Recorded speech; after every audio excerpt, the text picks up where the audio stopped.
and for some reason, ever since then, my voice has been really weak. It's still there. I feel okay. I cough a little bit, not too much. So if this is coronavirus, I hope this is as mild as it is for most people. Assuming that's what I don't assume that I have it. It could be anything. But I can still talk, and I came across an article on Facebook. Someone shared it on Facebook, and I thought it was really interesting. Now, the title is probably overselling what's going on here. Um, I don't foresee the end of homeschooling anytime soon, but the article is illustrating basically how this happens, not just with homeschooling, but with everything. You have special interest groups, and they will form an organization, whether it be through a non-government organization like the Ford Foundation or the Rockefeller Foundation, or perhaps with a university, and especially an Ivy League university. And then they can uh, basically have a conference, but they can engineer consent to reach a preordained conclusion that then sounds like it's authoritative and objective, and then they can use that as a means to leverage their special interests through the government to achieve what they want. This happens, with the regulations of industries all the time, and we see this basically almost, I would say almost or nearly all regulations have their genesis in that. And this article is basically outlining this process going on in real time. Now, It's again, I'm authoritative. not predicting necessarily that this is going to end anywhere in particular, but the people who are organizing it want it to end a certain way. So I want to go over this article. It's not very long, but I think it's just such a great illustration of how this stuff goes on. And let's see if I can upload this. Boop, boop, sorry, I'm uploading. Settings. No, that's not right. Boop, boop. Anywhere in particular, but edit video. There we go. Also, if you're watching, go ahead and leave a comment so that I know that it's working. I never know until I get a comment. So let's see. Put a link in the description. Should be there. Should be there. Yeah, there we go. Excellent. Save. All right. So I'm saving it. So at some point, very soon, it should show up. The link to the article. So let me go over this right now while people are waiting to come in. I just thought this was just a tremendous illustration of what's going on. So the title of the article is Harvard Summit to Discuss Regulating Homeschooling. This is put out by the Homeschoolers Legal Defense Association, I believe. There'll be a link in the description. Thanks, it's working awesome. So this is a pretty short article, and this article is coming from a guy who's pro homeschooling. He's a homeschool graduate, he identifies as, and he helps them with their legal problems. So, uh, but, uh, I won't read everything, but second paragraph. Well, the homeschool community may be interested in a summit scheduled for June 18th to the 19th at Harvard Law School to discuss a controversial practice, homeschooling. The name of the summit: the Homeschooling Summit: Problems, Politics, and Prospects for Reform is being billed as a means of bringing together leaders in education and child welfare policy to discuss child rights and homeschooling. So, okay, that sounds interesting, and that sounds like there's a reasonable debate to be had there, and we can certainly discuss education, and we can certainly discuss the rights of children and parents. Anyone who watches this channel knows that I've dealt with lots of topics where that's a really interesting pivot. Whether we're talking about abortion or circumcision or education or religion or consent, these are all things that are reasonable people can disagree with and can debate. So this sounds like this might hypothetically be a good conference. But then they go over um, the list of attendees, and he gives little biographies of each one. So, Dr. Rachel Coleman, founder of the Coalition for Responsible Home Education and co-founder of Homeschooling's Invisible Children. She is expected to reiterate her organization's view that homeschooling must be more firmly regulated by the government. Proposed regulations include a call for annual evaluation of every homeschool student. Okay, so she's definitely, doesn't sound like she's necessarily a pro homeschooling person. She wants it to be regulated a great deal more. And she also has an organization that sounds like children are being victimized by it. Okay, so then we have Samantha Field, author of Meet the HSDLA, the authors of this book, the most powerful religious rights lobby you never heard of. The article starts by declaring the Homeschool Legal Defense Association has fomented a culture of suspicion and wild conspiracy theories that may put children in danger. Okay, right. Okay, so that doesn't sound like that's someone who's unbiased or has a pro homeschooling thing. They propagate radical uh, uh, conspiracy theories. So okay, maybe some of these other people will balance this out though. So let's keep going down. Carmen Longery Green, litigation counsel for Americans United for Separation of Church and State. Green's 2015 note for the Georgetown Law Review describes the current homeschool environment as, quote, massively deregulated and suggests that states should set up a process where homeschooled students could petition a judge to force their parents to send them to public school. Such a process is necessary, she told the Washington Post, because, quote, it's unreasonable to expect children to to be their own advocates. You need a forum where an outside person can look at the situation and says, is this person meeting educational outcomes? Yeah, what outside person can look at the public schools and say, are they meeting educational outcomes? Does this person think that there should be advocates that public school children can go to and say, hey, I'm not getting a good public school education. I'm not learning anything. I should be allowed not to go, right? I highly doubt she would favor anything like that. And I highly doubt she would favor this standard when it comes to public schools. Public schools obviously fail the vast majority of their children. The ones that they don't fail are the ones who are either wealthy or middle class who can afford education anyway, and all of our indicators are that they would be fine. The poor children, the ones that's supposedly the reason we need public schools in the first place, um, they don't really get an education in public school. So I wonder if she would advocate that. No, probably not. So let's continue. Maybe some of these later ones. Dr. Chelsea McCracken, who asserted in 2018 that research on homeschooled students' academic performance has been hampered by the lack of data collected on homeschooled students in most states.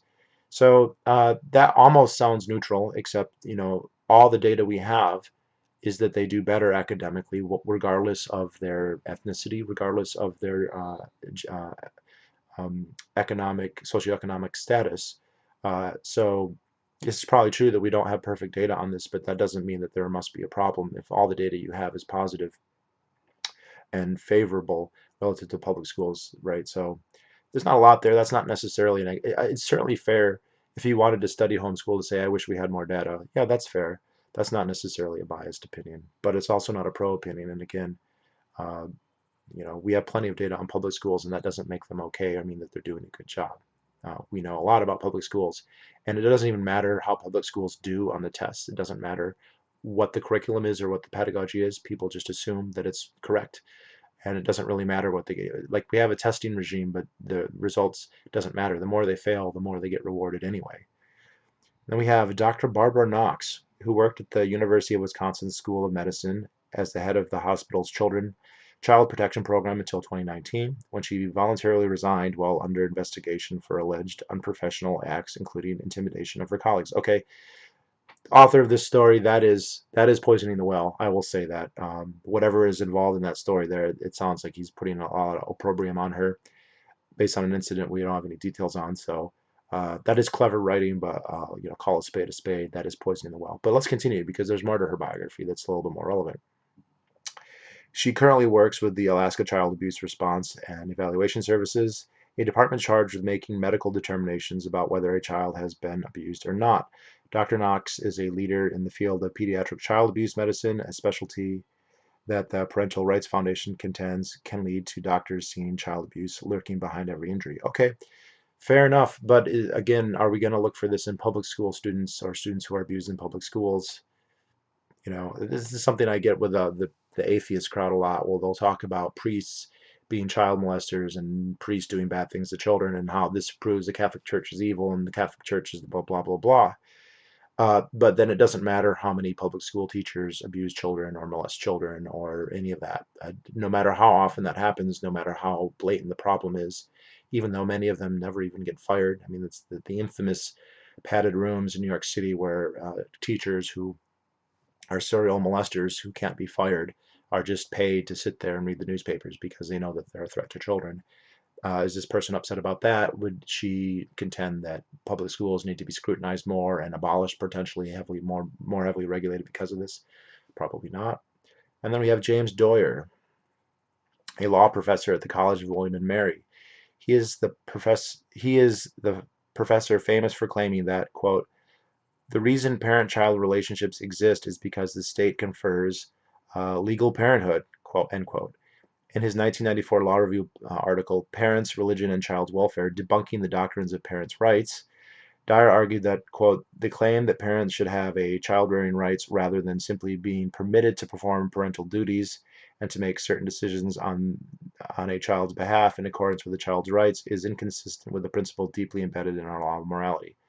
So you don't own your kids, which I agree, you don't own your children. I actually think there is a very interesting argument to be had there about the rights of children and the duties of parents, and I actually would use that phraseology if we're talking about it. But there's also the stated or implicit rights of the state here, which I don't agree with. Okay, and then finally, Professor Robert Reich, whose views on homeschooling can best be summed up by the title of his 2015 editorial in the New York Times, More Oversight is Needed.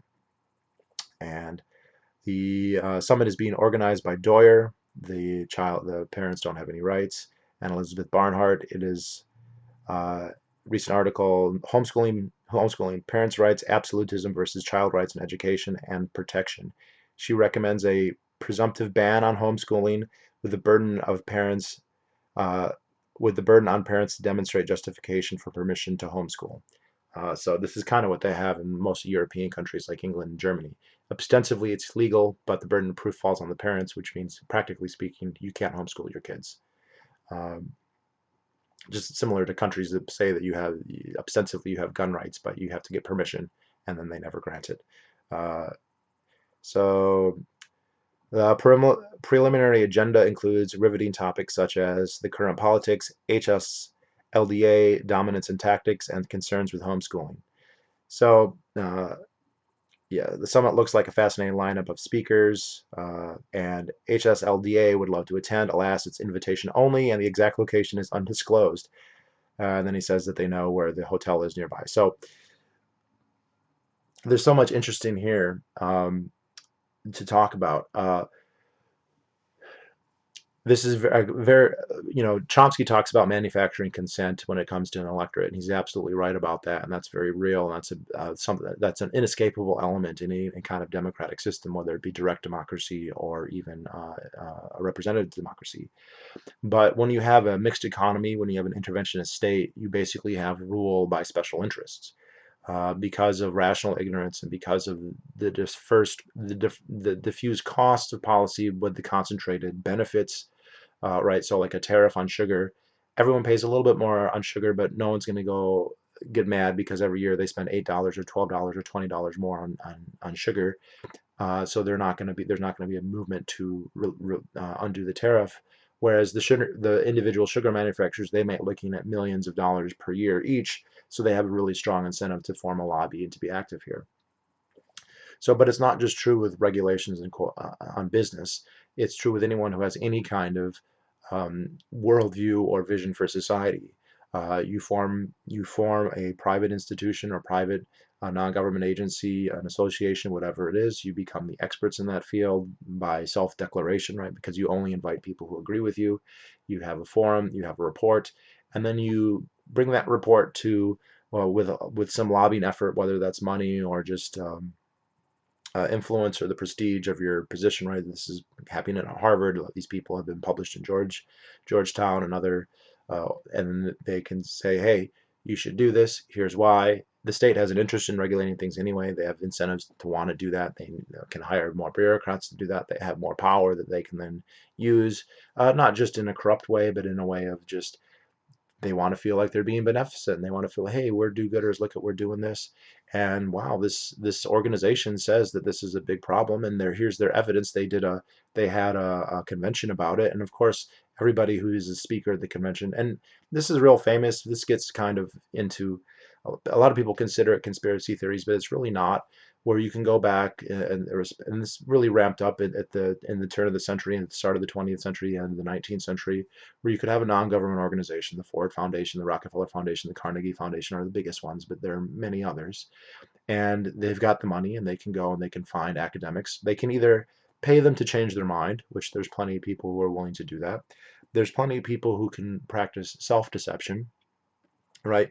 They don't tell themselves that they're being sold out, that they're doing what pays. They just believe that this is what's right because they believe in it. But the fact that they're getting an endowment from a non-government agency, or that they're giving non-government organization rather, or that they're getting a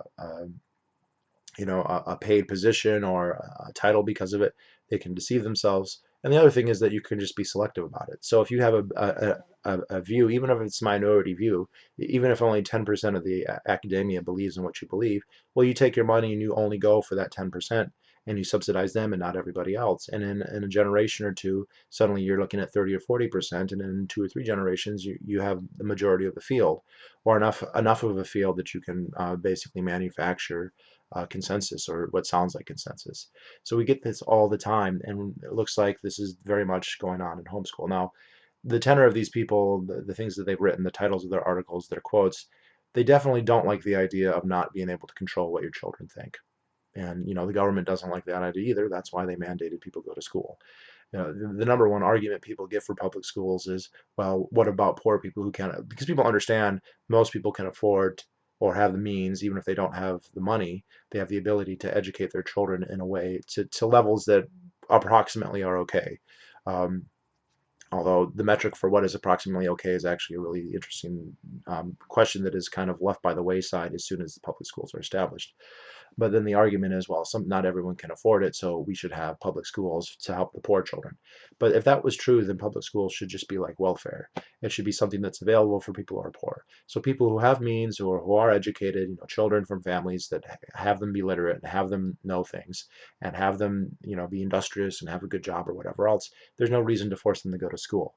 And then it can be there for, oh, you're an orphan, or your family's a bunch of drug addicts, or they're deadbeats, or they're not able to educate you, they don't care about educating you.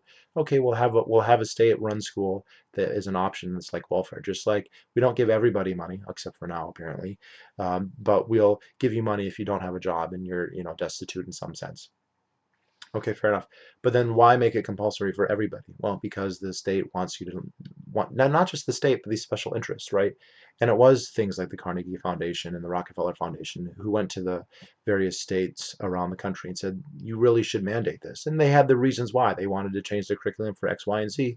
And they might not have been necessarily nefarious reasons, right? They weren't like cackling, like, ooh, we're going to train them all to be our zombies.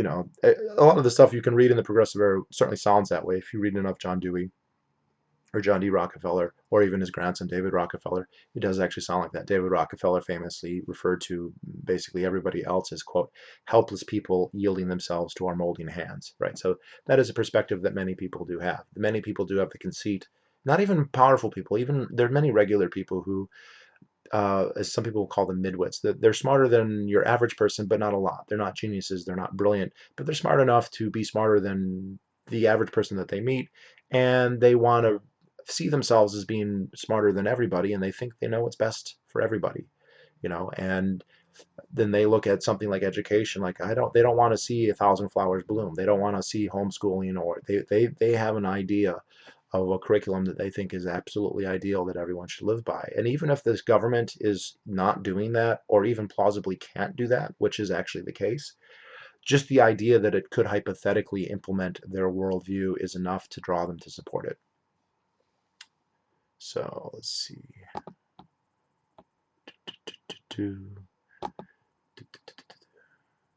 1,000 flowers bloom. Oh yeah, there we go. It's still on.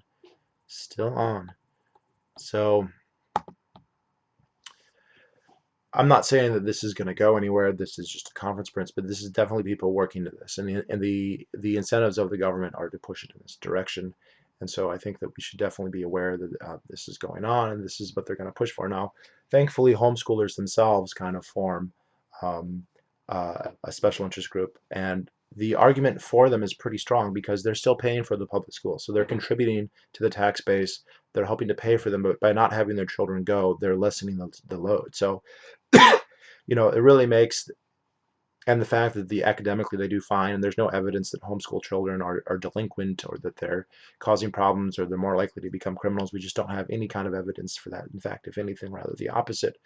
And so it begs the question, why is this then so important? Uh, yeah, some people are smart enough to rationalize anything they like well and can't overcome confirmation bias. Yeah, I mean, confirmation bias is difficult for anyone, myself included. Um, but I mean, a lot of people don't even know that it's a thing. And they, I mean, we see this with politics all the time.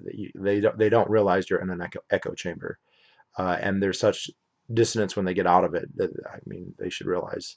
But yeah, this is a microcosm. When I did the video on healthcare, a lot of people brought up the so-called Flexner report, and that was kind of very similar to this. In 1910, a report was issued. I did a whole video on why government made healthcare more expensive.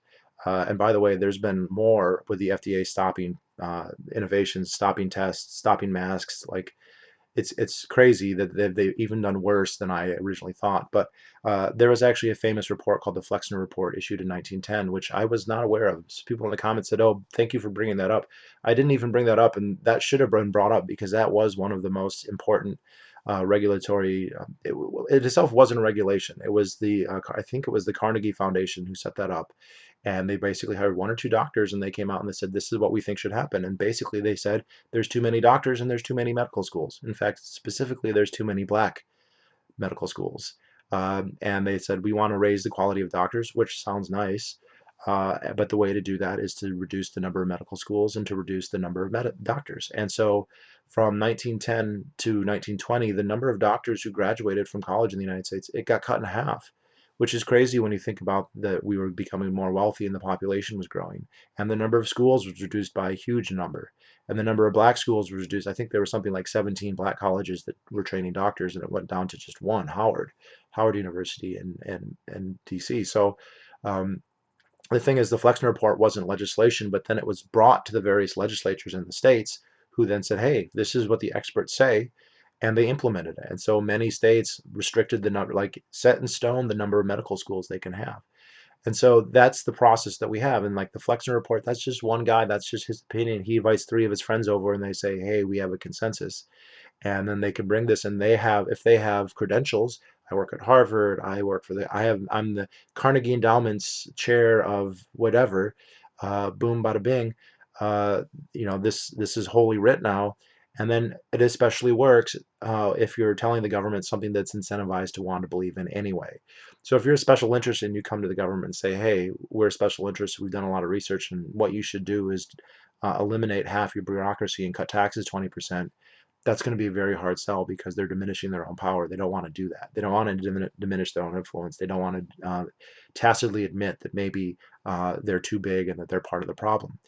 On the other hand, if you come and say, "Hey, you should have more power, you should have more bureaucracy, and you should regulate more," well, that's music to their ears. This is also the common reason why like Keynesianism would be so popular relative to something like Chicago School or Austrian School. It's because Keynes is telling them that you should be big and that you should have a lot of power and that you should have a lot of discretion. And they like to hear that, right? They have an incentive to believe that. So there might be special interests that you or I agree with, or a good special interest, like homeschoolers themselves, for as an example.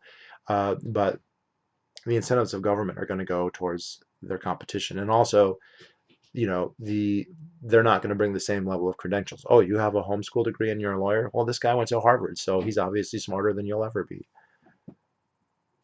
Yeah, how many will see the value of homeschooling after this lockdown?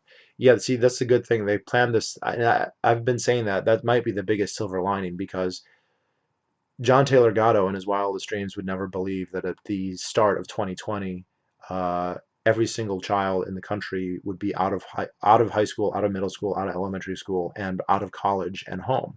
Now, granted, some of them are going to be um, taking online classes or whatever, but it's basically a joke. I mean, I've talked to people who are taking online classes, and I was like, "How's it going?" And they're like, "I was writing dick all day." Okay, so they're, instead of being in school, they're having sex or just doing whatever else. Even if they're quarantined at their house, they have more liberty than they would have at school. The workloads of these online classes are dramatically less. They're not being policed as much because they can't. And also, because of the disruption, many places are basically just rubber stamping everything, which they're kind of doing anyway. But again, I have friends who go to Ivy League schools, especially Dartmouth. I'm the most connected with Dartmouth of all the Ivy Leagues. And I mean, many of them said, and this is their senior year, they're graduating, and so these would ostensibly be the classes that matter the most, are just told, well, there was going to be a grade, and now it's just going to be pass fail because of this disruption, because of the fact that you're not in class, because of the fact that we can't do the labs, because of the fact that there was a 2 week, 3 week thing where we were readjusting, and because of the trauma of all that, if you want to call it that. It's basically going to give me a freebie, and that's basically happening to every high school senior in the country right now. And everyone is going to wonder, well, why the hell didn't we just do this all along? If it's possible to do an education from home through the internet, why do we have these buildings? Why do we have the staff? Why do we have the janitors? Why do we have the principals? Right? It's like half of the salaries don't go to teachers, they go to administration. Right? That's also one of the big myths, is that we centralize. By centralizing, we can streamline costs, but that we've had more and more centralization and higher costs. The bureaucratic costs outstrip any kind of savings in terms of efficiency. And it's kind of hard to measure efficiency, but like the schools just become bigger and bigger and bigger with a higher and higher pyramid. And so you have, instead of just teachers and students, you have teachers, but then you have assistant principals, and then the hall monitors, and then they start hiring specialists for X, Y, and Z.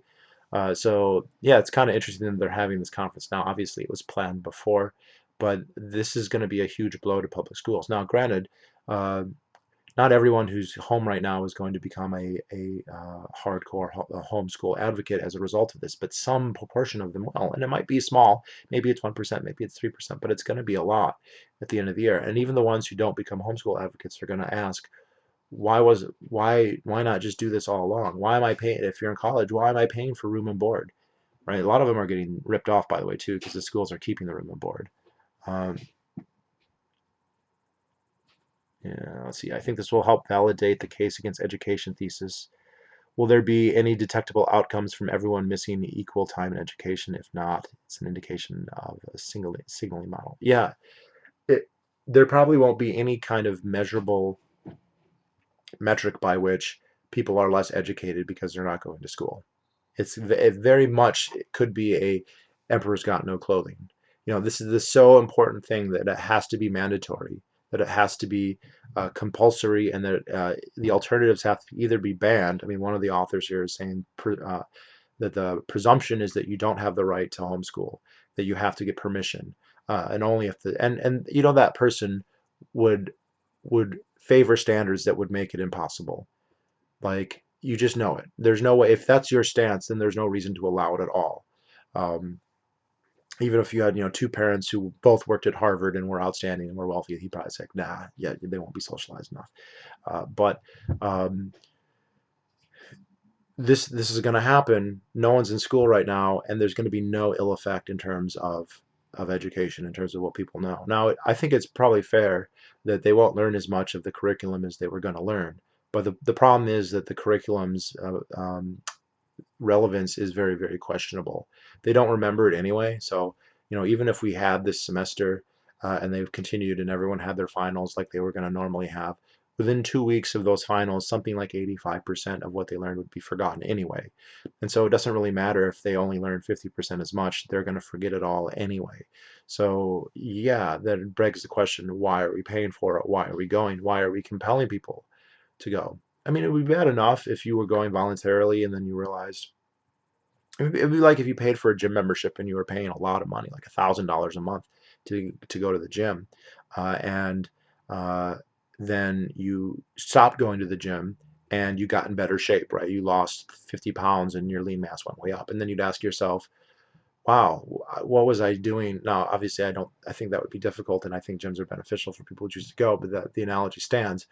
You'd have to seriously question why you were going in the first place. But it's even worse when it's being compelled. If you were being compelled to go to the gym and you were having negative or no results, it would be hard not to question why that was going on, why you were being forced to go, and what's the for too long, they really haven't had to justify themselves.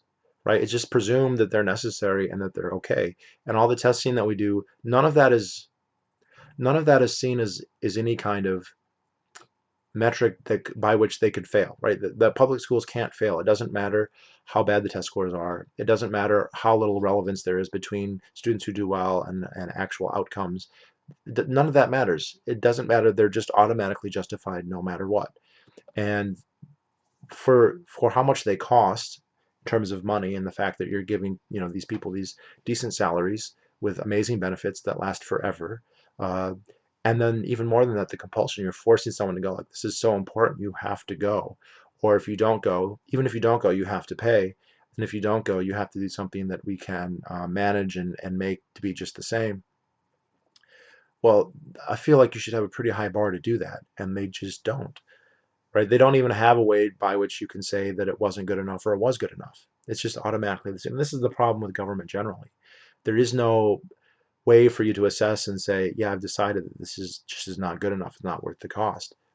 And then it becomes entrenched in tradition, and then people just, oh, we got to have public schools. I went to public school. My family went to public schools, and you have all these fond, nostalgic memories about your buddies. And it's like, yeah, all that you would have had all that anyway if you hadn't gone to public school.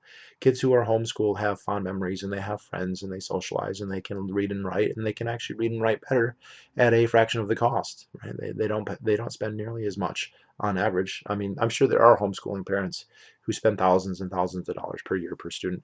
It would be rare to find one who spends as much as public schools do. Very rare. On average, I think it's less than $1,000 per kid that's actually going to education, and yet the results are even better.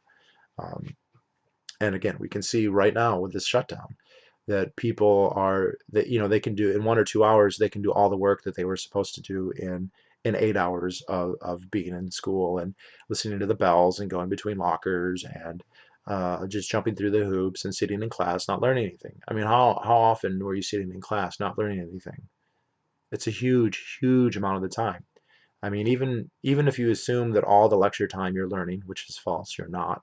That the lecture time isn't, there's so much time where the teacher's helping other students, where there's presentations going on, or how long are you sitting there while where other kids give book reports? And it's like, that's not nothing. You are hearing a kid give a book report. Maybe you learn something about that book, and maybe you learn something about how to speak, but it's very, very marginal. You couldn't do that on your own. There wouldn't be other ways to do that that's more effective than driving to the school, sitting in the class, right? So, can anyone check if you look in the description, is the link to the article I talked about, did that show up? Do, do, do.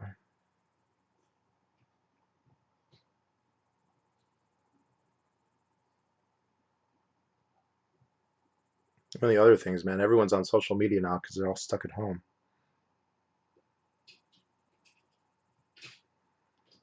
Do, do, do.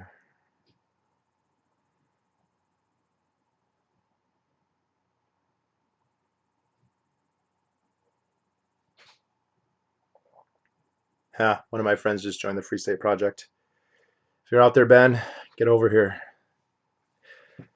Thank Mr. Berkovitz. Good. So, yeah, I recommend checking out that article and probably check out that organization as well. Some of the worst horror stories I've ever heard about homeschooling happened from Sweden. It's now a couple years old, but there was some kind of, I forget his name, but there was a kid and his parents.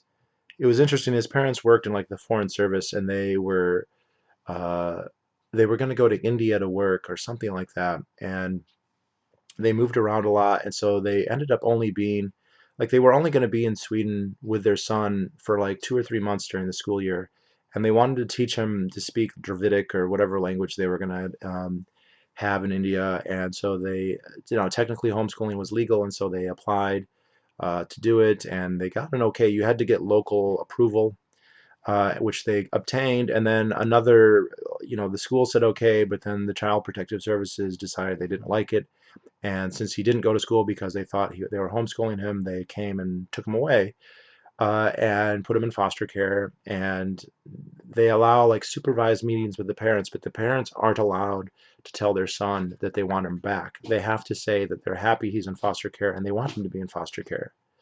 And it's some of the most Orwellian, macabre, what do they call the velvet glove on the iron fist, but the absolute ruthless uh, thirst to control your children and to control what they think. It's absolutely disgusting. And parents can be wrong and bigoted too. I don't deny that. And parents can molest their kids. They talk about this child protections. There's so many homeschooling parents. I'm sure that there's been abuses that have happened to kids. But if you have an abusive parent, them going to public school is not going to protect them because they can still get abused when they're home. That's the interesting thing is they'll say, well, we don't want them not at school because they could get abused. Well, what do we do during the summer? What do we do every single night? And what do we do when they get abused at school? That happens all the time as well. Um,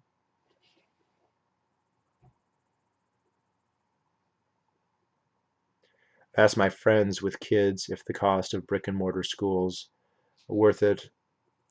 If the online schooling is a suitable replacement. I haven't gotten a single answer, yes or no. Uh, the thing is, the argument is always, an academic argument. But as soon as you start to debate it, it becomes very obvious that it's not an academic argument. They don't care about the academics. They don't care for two reasons. One, if you have alternatives that are academically just as good as better or better, so these would be private schools and homeschooling both have higher scores academically. And this has been studied. You could always say it's been studied more, but they've been studying this since the 60s. And schools that study this, when Michigan State or Harvard's try and study academics of homeschoolers, they're trying to find flaw there. They're trying to find homeschoolers that fail. They want it to look bad so they can say that they need public schools, and they just never have been able to show this ever.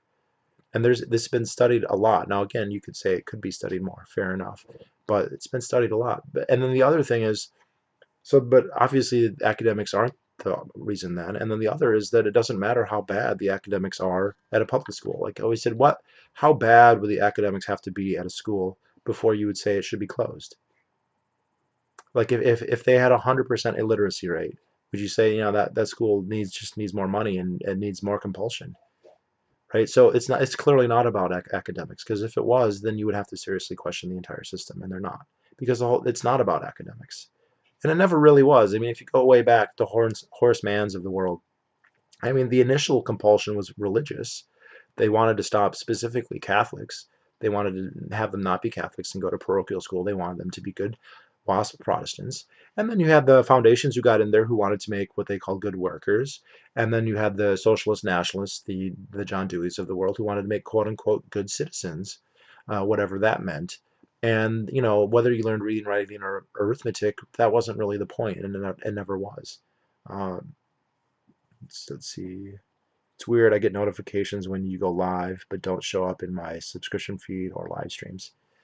But yeah, well, I'm not exactly a big name on Facebook or on YouTube, so I'm not surprised that it's not that well known. There's not that many people watching.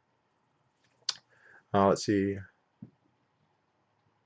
I wonder what the consequences of socializing by keeping people in the exact age cohort all day for 12 to 13. Yeah, yeah, and this is absolutely true.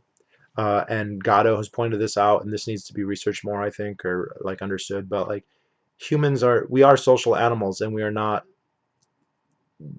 organized where you spend all your time with one particular age cohort. That's just not normal, and it's not good. Like a child, it's good to have a mix. When you have the younger people can help the older people, right? Well, we're seeing that right now, right? There's this disease right now that's much more dangerous for older people than it is for younger people. Well, it would be great if younger people could step up and help older people. It would be great if all the teenagers in the country could go to work, which they can. Which they can. In fact, I'm reading a book right now.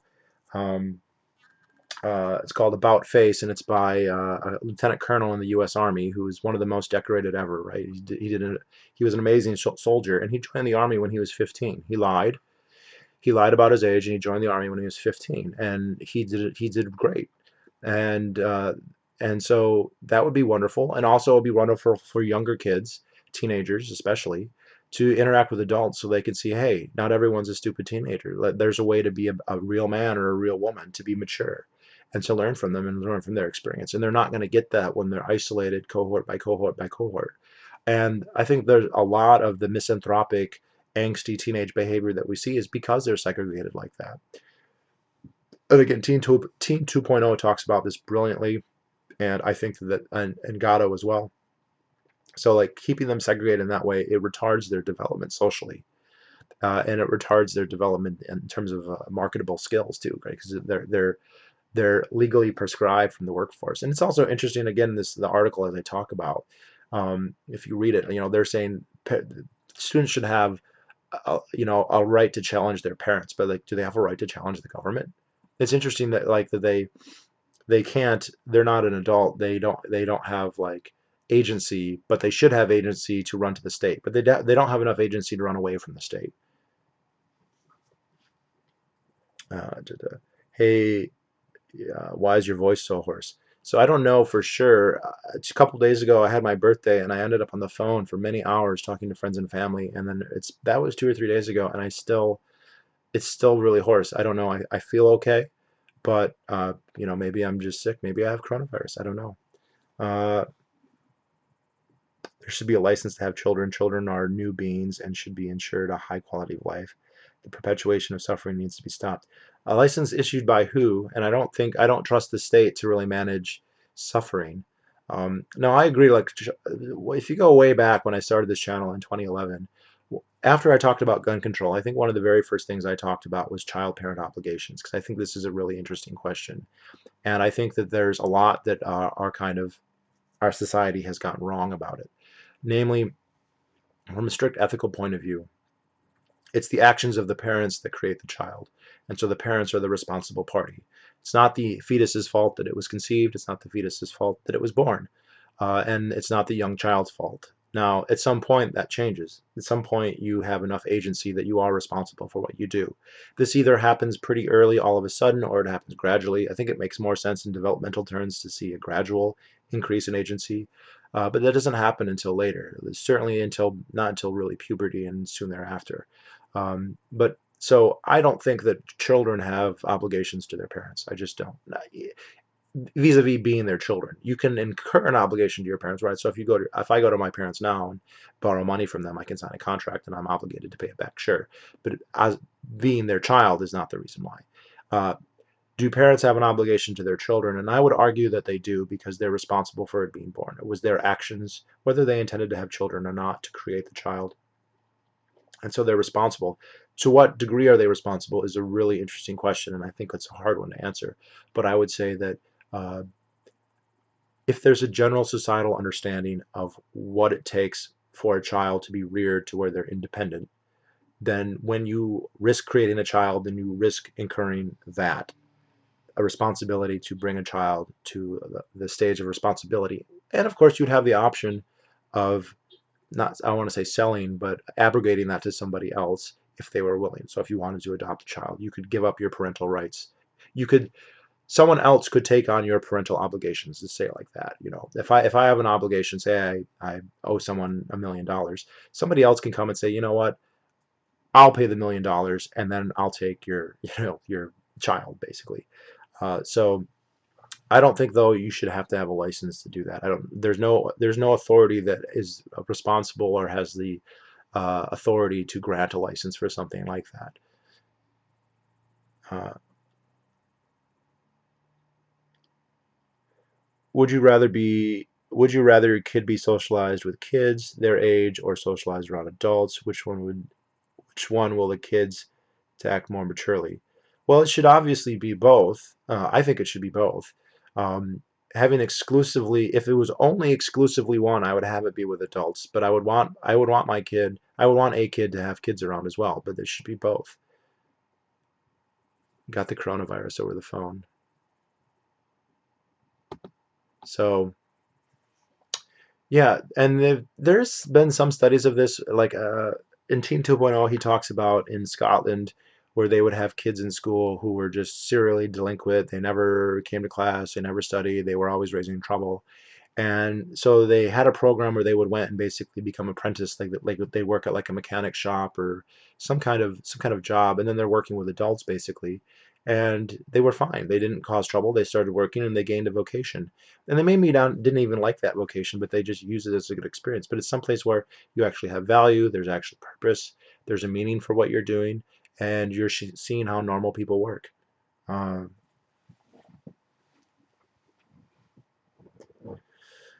Have you ever met an anarchist in real life? And I don't mean anarcho-capitalist, I mean the other type of anarchist. Yeah, I certainly have. I've met them at PorcFest. There's the so-called Alt Expo at PorcFest, which is the alternative expo, and that is left-wing anarchists. Now, most of those guys are going to be like Roderick Long, mutualist, that sort of thing. But some of them are actually full-on anarcho-syndicalists. And I've met anarcho-syndicalists on Grindr. I've hooked up with anarcho-syndicalists.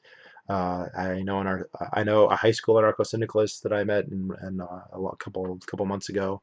So I've definitely met anarcho-syndicalists, and they're all dumb. I mean, the last one I was talking to, uh, said that we need the FDA because of food poisoning in food because he's never read The Jungle, but he's heard of The Jungle, and even though he knows The Jungle is fiction and not empirical data, he cites it as the reason we have regulations. This and the analogy.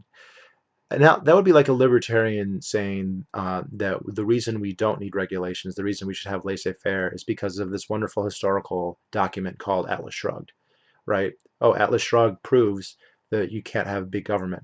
Okay, but Atlas Shrugged is obviously fiction and it's obviously not empirical data. Uh, and so it's stupid to cite that as a source, and yet they cite that for The Jungle all the time. And they think that's their big comeback. It's really predictable and sad, to be honest.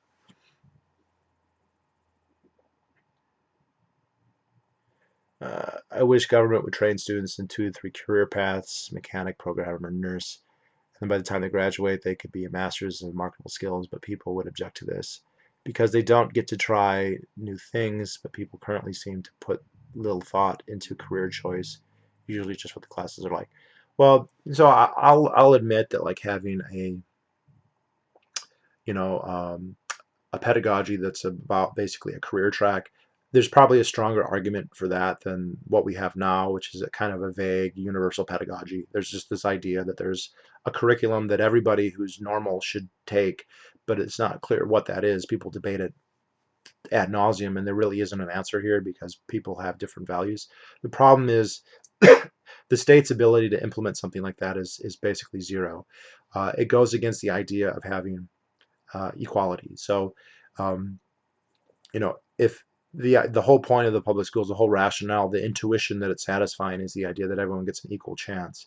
And if you have a program where, well, this person's being trained to be a nurse or a doctor or a programmer, and then this person is being trained to be a mechanic or a janitor or something, that's not equal. It's not going to be equal resources to train those things. Different types of careers are not going to have the same kind of capital intensity when you're training them, and the outcomes won't be different either. And they kind of in countries like Europe they do sort of have this, especially in Germany, where they have tracks where when you're pretty young, I mean like third, fourth, what we would call second, third grade, they start giving tests, and if you do really well on the tests, you go into a certain school where you're going to become much more academically inclined. If you do less well, you go to classes that are going to be more vocational. And the thing is that really strikes a lot of Americans, and I have to say even strikes me, as you're kind of trying to direct people and you're not really giving them a choice in the matter. So the government's ability to do this is basically zero. It would be much better to just not have them go.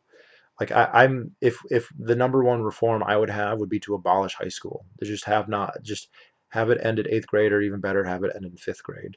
I think 5th grade would be better, but I'll be reasonable and say let's stop it at 8th grade. And if you want to keep going to schools after that, there'll be private schools you can go to. And if you want to start working, you can just start working, and you can figure that out for yourself what you're best at. Because then you're actually making money and you have an incentive to do it, right? That's a big difference too. Like, oh, you're going to go to class and we're going to take classes on welding versus you go and you become an apprentice at a welding shop. Uh, and the reason we have a space program is because a moon is a harsh mistress. Okay, Heinlein.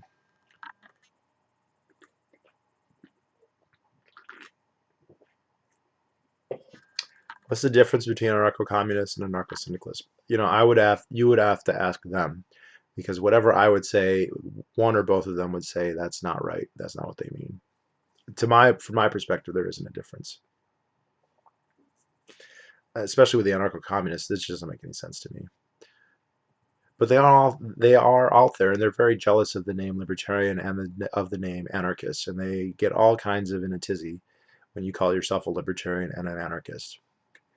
And they have historical reasons for that I'm not going to deny, but we've got 50 years with that term or more. And Rothbard started using anarcho-capitalists in the 50s, and in the context of the United States, that's what most people use it. Is that an alcoholic beverage? I don't drink alcohol. It's Diet Coke. It's not doing anything for my voice though.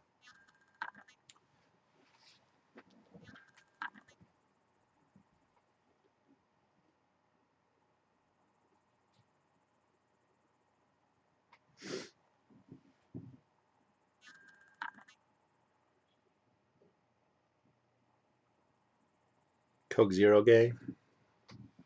I'm not picky, as long as it's got aspartame.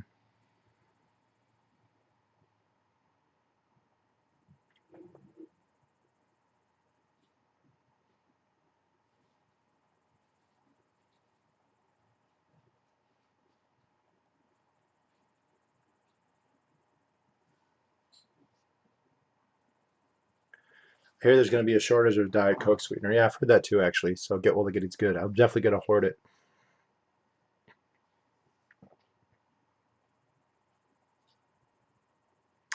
Only reason I asked because I was watching Antifa riot compilations and was wondering what their ideologies was. Well, Antifa is eclectic, so they don't all believe the same things. So most of them are communists, though. Yeah, I think the vast majority of them are just straight up communists. And the communists are split. The Marxists are split between the apologists of Stalin and the Soviet Union, the people who either deny anything bad happened, or they say it's all a CIA conspiracy, or they rationalize what was happening and they say it was good. And then you have the others who pull the whole not the real that's not the real socialism. They believe in the real socialism.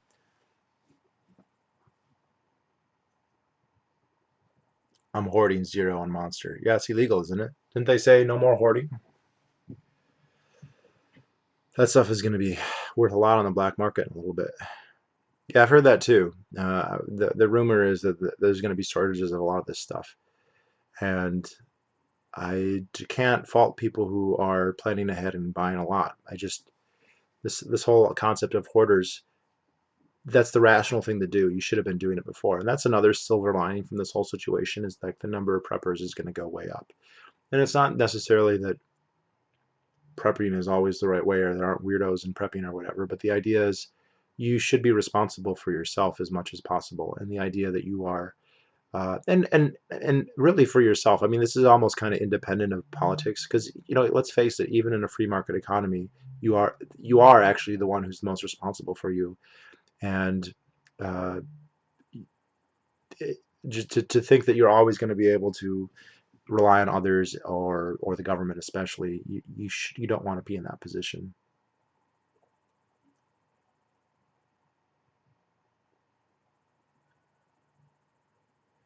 All our air transportation infrastructure seems to be going unused. Hopefully this will wake people up to the idea that telecommunications. Yeah, so I actually have a friend who is he works he's a stewardess or whatever on a flight attendant. Sorry, a flight attendant on an airliner. And he said that most of his flights now, he's flying on 707, 737s. They're getting one or two passengers per flight. And I said, well, that must be easy that you only have to serve one or two people. And he's like, actually, no, we don't serve anybody. Because of coronavirus, they don't serve anybody. So he's literally just riding the plane. I said, why are you riding the plane if you're not? And they have to do the demonstration about wearing your seatbelt or whatever. And then I think there's probably like union rules or FAA rules that say they have to be there, which stupid rules that waste money. And yeah, he's been flying, like he'll fly all week, and he's saying in the course of a week of flying all day, he'll have 20 or 30 passengers total. And he can't talk to them, he can't give them anything. If they ring him, he doesn't do anything. So yeah. Uh, There's an excellent article called Sad Radicals by ex-Antifa member. He says most Antifa don't have any ideology. Most are just misanthropic, low status people who want to excuses to hurt others. Yeah, so that's my anecdotal observation. Now, when I was in college, we didn't have the term Antifa. They weren't Corona. They weren't called that, but you had the far left. There was a really active La Raza, La Reconquista organization at Michigan State when I was there. And when I became a little bit more politically active, my last year or two that I was there, I started bumping into them. And that is one of the takeaways is basically all of them were ugly. Not all of them, but most of them were ugly. Most of them seemed really angry, and most of them seemed really low functioning. They didn't seem like mensches at all, and they just seemed to have a lot of hatred and a lot of anger. And I would say a lot of it was, pretty much all of it was misdirected. They should have looked in a mirror by and large.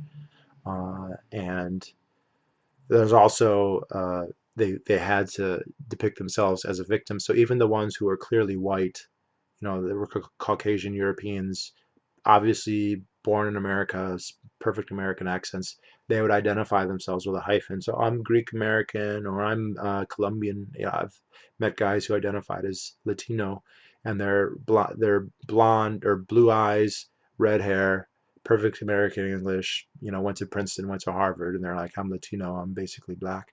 And I've met people like that too. Like 7/8 white, half Jewish. The eighth that's black is New England black, who's been has been out of slavery since the American Revolution, if not before. And then they identify as like African American. It's kind of silly. But yeah, they're very sad. Um, Libertarians aren't usually sad. They're kind of Asperger though. So it's a different.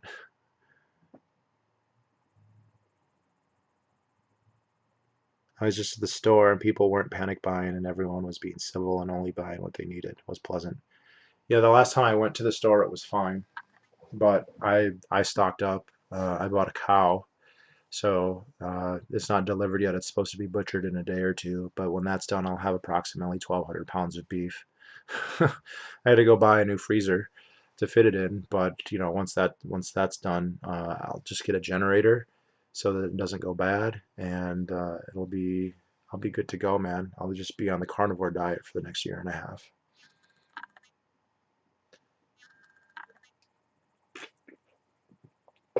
The other thing I'm really worried about is when they start spending all these checks, this $1 trillion.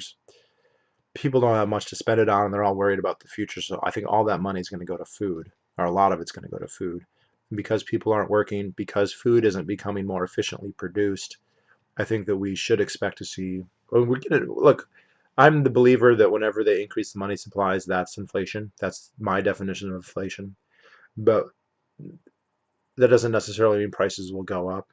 We've seen productivity increases due to mechanization and trade, where prices have stayed fairly steady. They've actually gone down. You can see the tricks where the producers, well, the price will say, still say $1 or $5, but the bottle will change, so the volume of material will decrease or whatever. But I think that we'll actually see significant, probably notable, even potentially really bad price inflation or rises in prices in food commodities.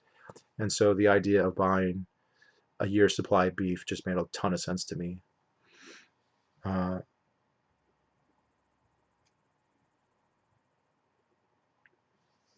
yeah, libertarians are always typing out essays on Twitter, destroying people in debates. The far leftists are the ones doxing and threatening people. Yeah, and that's if you read Haidt's books, and they've done study this. Like libertarians are actually on average smarter than the other political ideologies. They just are. Now, part of that is it's a much smaller group. We don't have 50 or 60 million libertarians in the United States. But I think that we are on average smarter. Now, it doesn't mean that we're right all the time. Certainly not. That we don't have our flaws and our biases. All of that is true. But we are we really and this even shows up in a lot of like the tests people do, like the personality tests or the political tests. Like they'll ask questions that have like a one level, like Is it okay to do X? And most people will answer that, but then libertarians will see like, well, there's like a nesting or a hierarchy of philosophical questions that are there, and which one, and they have different answers for each one. So I've seen Haidt talk about that, where he has to qualify, like, okay, like libertarians are going to answer this differently. I've also seen the same thing with Michael Huemer when he talks about like people's ethical intuitions. Libertarians typically have way more developed ethical intuitions and analytics when they're talking about things like political philosophy. And so, yeah, we see an argument, we want to make a case, we want to make a rational debate, and that's not how most people work. That's not how most people operate. It's identity politics. I'm good. If you disagree with me, you're bad. That's the extent of most people's political intuitions. And so, a far leftist, their intuition is, universal health care, it's universal college, it's rich bad, poor good, wealth transfer is good, that feels good. You don't agree with that, then you're evil, you're a miser, you're terrible, you're whatever. And it doesn't matter, like you can start typing all these things and making these arguments, and they are probably spot on good strong arguments, and that's just they're not even, it's not that they can't comprehend it, but they're not even looking to do that. They're just, and yeah,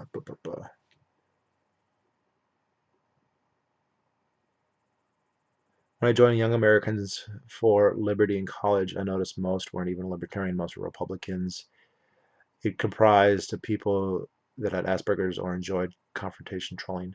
Well, Young Americans for Liberty was very much founded in the at the end, like in the Ron Paul movement by people on his staff. And there's no question that Ron Paul is a libertarian, but it is also true that he had a wider appeal that extended into lots of conservatives. There were just a lot of conservatives, true conservatives, paleo conservatives who, appreciated Paul and got involved. And so many of them did. And I remember I was before college. YAF, or Young Americans for Liberty, didn't exist when I was in college. I think his first campaign started in 2008, and I graduated 2008. So when I was in college, there was YAF, Young Americans for Freedom, which is still around, and they were the more William Buckley, I would say right wing. Nowadays, people would consider them alt right. And that was interesting because I was at that point strongly libertarian. I was basically an anarcho-capitalist by then. And it was true that I agreed with them on a lot of issues. And I certainly hated leftists and hated the left and all that. But, their attitudes toward the state were kind of incompatible with mine. I was talking about greatly reducing or abolishing the state, and they were talking about taking hold of the state and then attacking their rivals. And one of them even said that explicitly. He's like, I don't want to abolish the state. I want to take over the state and kill leftists with it, basically. That was his goal. And that's what happens when you make, allies of convenience.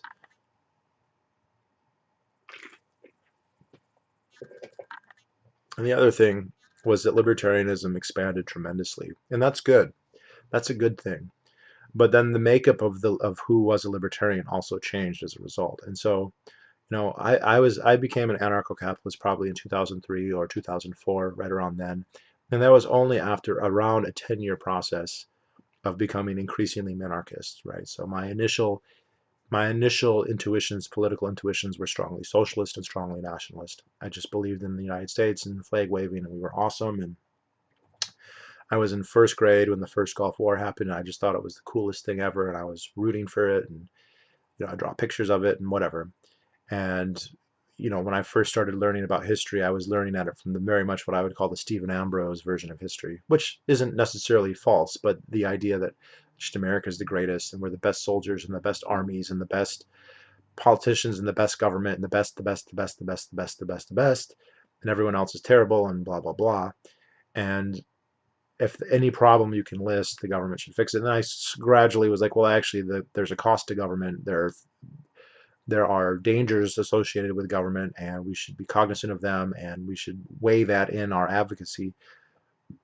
And when I became a libertarian, other people who were libertarians also had gone through a many-year process.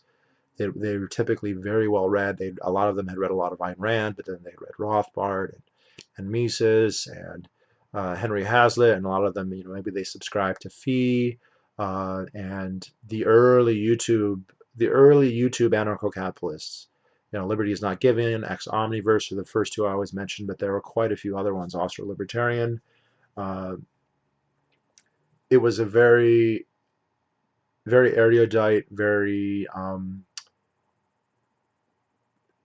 people were just debating these ideas in a very intellectually honest way, and they were just really interested in having that discussion. So we could have a discussion on child parent rights and people do video reply. They would make a video and someone would make a video reply to them, and then it really expanded and became a much bigger tent. It's still a small tent, you could say, but many of the people who joined, they watched the stuff on Molyneux video, they got into Ron Paul, they lost a Reddit conversation or a Facebook conversation and says, yeah, I'm a libertarian, but they didn't do all the reading and they didn't all, and I'm not going to fault people for that, but then their intellectual depth, instead of the average, it just got a lot shallower, and what that means is, when you have shallower water, the contours of other things show, right? If shallow water, if it flows over a log, you get a little log shape, and if it flows over a pebble, you get a little pebble shape. So a lot of these libertarians, some of them did become, I mean, I remember, what was his book, A Revolution, a Manifesto, and some of his, Ron Paul's other books, he was basically in the book, he would cite other books and be like, if you are more interested in this, read The Myth of the Rational Voter, read Democracy, the God That Failed, read Power on Market, read, and I knew people who did do that, and they went and they read all those books, and you could kind of see they went down the rabbit hole, but most people didn't. And yeah, he gave a good speech, and they were against the war, and the whole stuff about the Fed made a lot of sense. But it's 10 years on now, and they have moved on or been influenced by other things. But,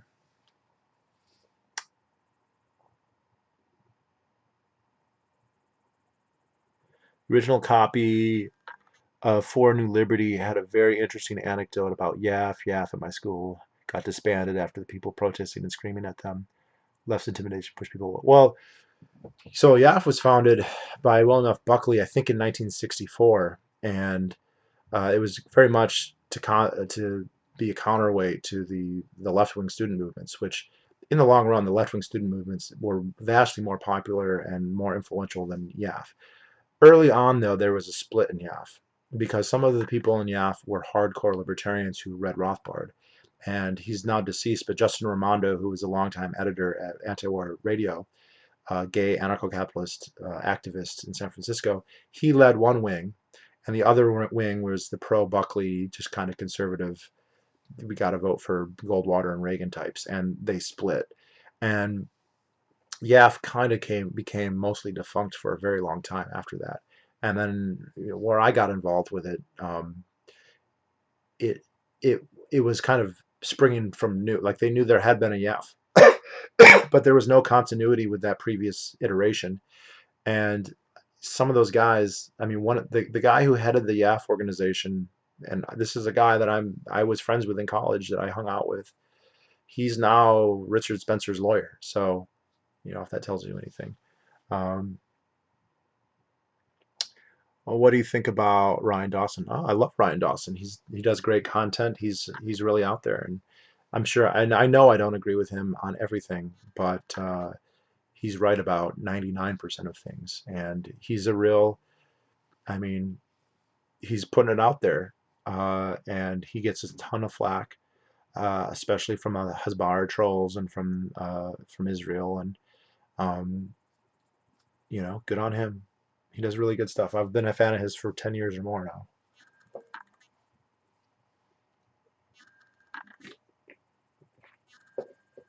My dad was an Ayn Rand libertarian. I was a libertarian since like 15. Became ANCAP because of Ron Paul, Molyneux, and Rothbard. It seems so ingrained in my young. It seems hard to think differently. Well, that's interesting. My voice is actually getting. It feels like it's getting better. This must be the Coke. Um, that experience is atypical, though, and I think you must know that. Like most people are not raised libertarian. They didn't have libertarian parents. I've heard of that. Heard stories of parents making their kids read Human Action when they're 9 and 10. But even It's interesting because when I go to PorcFest, and I highly recommend everyone go to the Porcupine Freedom Festival every June in New Hampshire. Um, it's basically a family event at this point. There's a ton of kids who go. There's a ton of families who go, and the parents are obviously some stripe of libertarian, usually very activist libertarian, and usually very well-read ones. And it's funny because their ideology is such that most of them are not really going to indoctrinate their kids directly, but their kids are just given enormous free reign. So you'll see like teenagers, like 14-year-olds, walking around with AR-15s. That's something that struck me one year. And or doing drugs or being around people who are doing drugs, and a lot of them doing petty capitalism. Kids would come and say, if you pay me $1 a day, I'll bring you a cup of coffee at a designated time, or I'll take out your trash or whatever. And there's actually a big homeschooling movement among Free Staters in New Hampshire. But I don't think that they are preaching to the kids an ideology. I could be wrong, but that's not the sense that I get. Uh,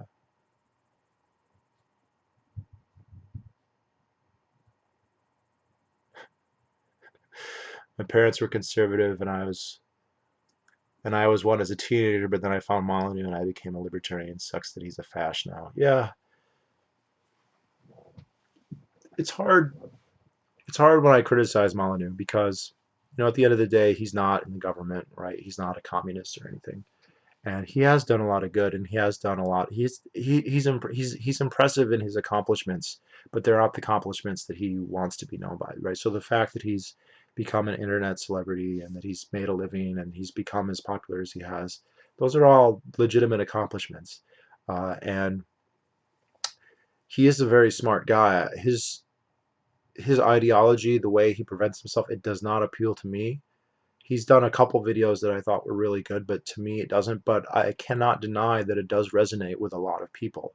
And there's something to that, right? You can say he's not original, and I've said that repeatedly. He's not original.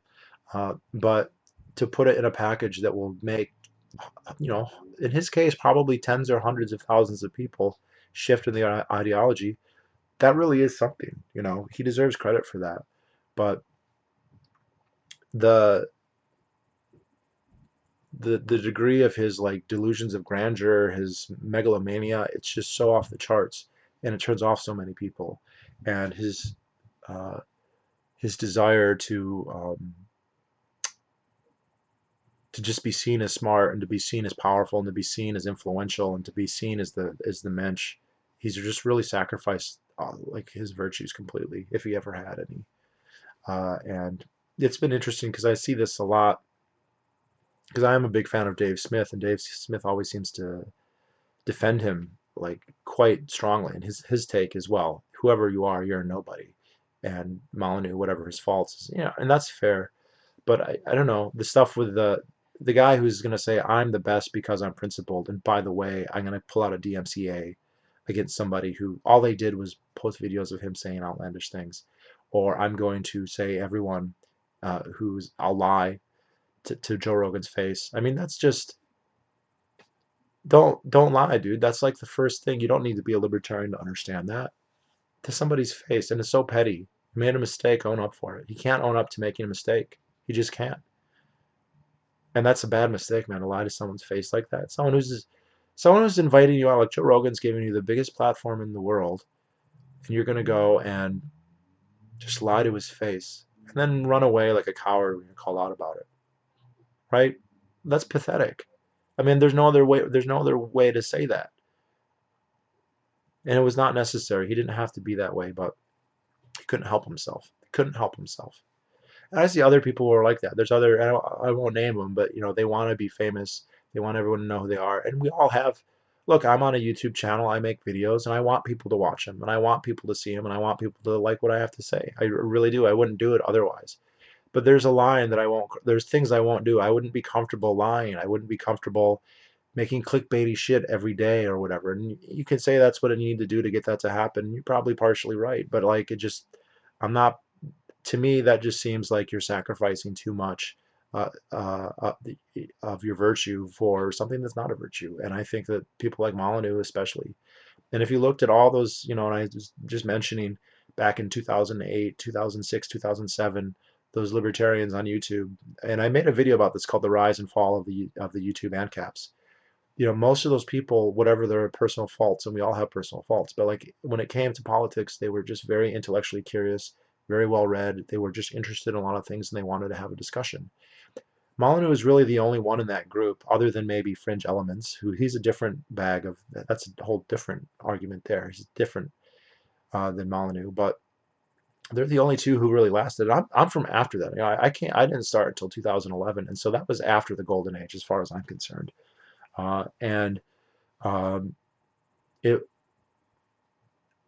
like those people, those original people, they weren't going to do whatever it took to get views. They weren't going to do whatever it took to be more popular because they just didn't care. They were interested in the ideas.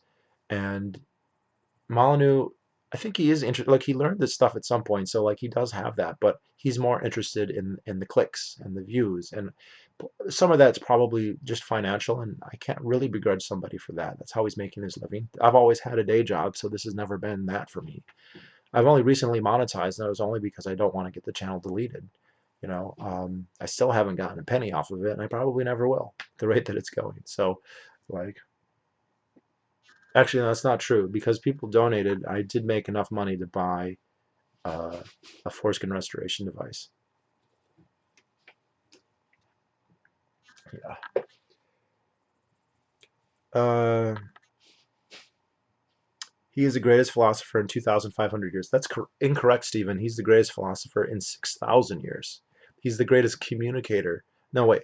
Libertarianism would be set back 2,500 years if he wasn't around. He's the greatest communicator in 200 to 300 years. But he's the greatest philosopher in 6,000 years. So get that right. 2,500 is not enough.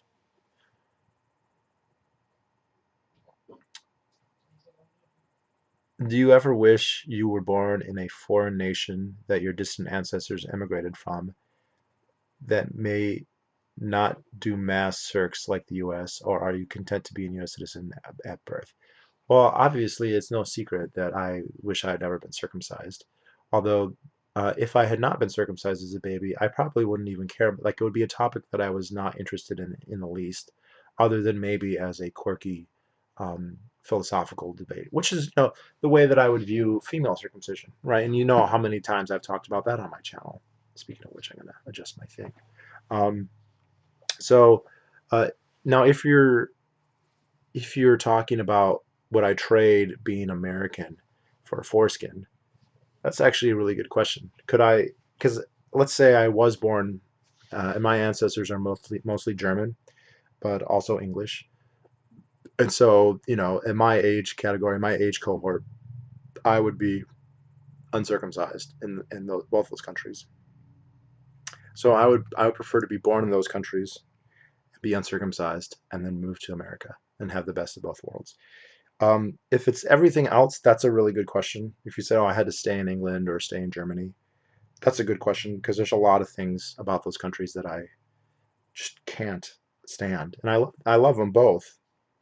I've been to England. I have friends in England. I love England, but you know, the free speech stuff, the Second Amendment stuff, that's a big thing for me. I don't know if I'd be able to like handle that, and that stuff is important, and I have a hard time saying like that the circumcision stuff is more important than that. Maybe there's a debate. Uh, isn't Frinz Element a Nazi now? I don't think that Frinz Elements is a Nazi. He's a white. He's not even a white supremacist. I mean, he doesn't because he's pretty much clear that Jews and Asians are smarter than whites. He's a white nationalist. It sounds like, and that's not the same thing. And I know I don't think he's a Nazi at all. And I think he's just. I understand. I feel like I understand his anger and his angst because there's this horrible double standard where everything white is evil and everything that's not white is good and celebrated, and he sees that as being detrimental, and it's detrimental. I wouldn't say it's detrimental necessarily in the same ways that he would, but I agree that it is. So I understand the frustration. I think I understand the frustration. Right? I can't read the guy's mind, but um, definitely don't think he's a Nazi. He's way too free market, even with all of his errors now. So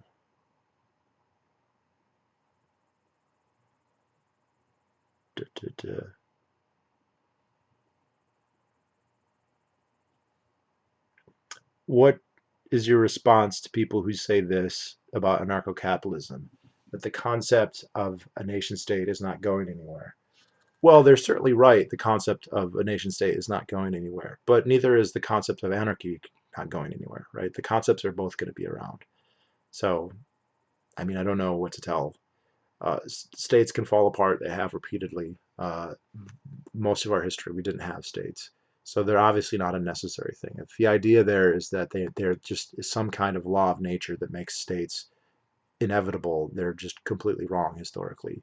Um, if the argument is that, well, because people know they exist and they could always come back, well, that's fair that they always could, but that's not an argument that we should keep them, right? The concept of organized crime is always going to be there. This is very similar to, like, people make this logical leap from it's very common or ubiquitous to we need it. And that's like STDs are common and ubiquitous, but we don't need them. You know, blackmail is common and ubiquitous, but we don't need them. Uh,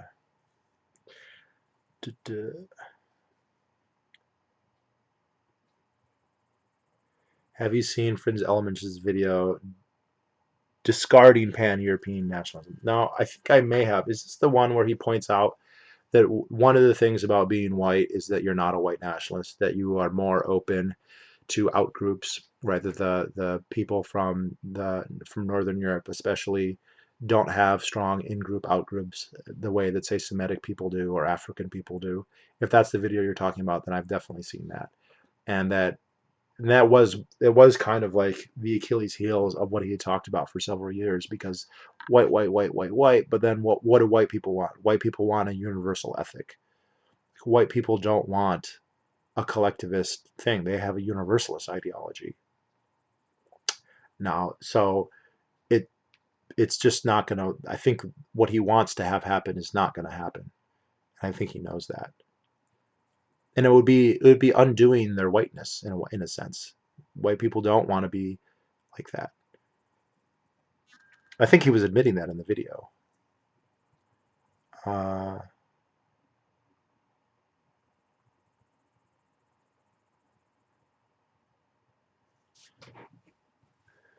May I ask how you got into politics? Are you able to talk to people in real life the way you talk on YouTube? Well, I'm not. If you mean politics, like into them like a politician, I'm not.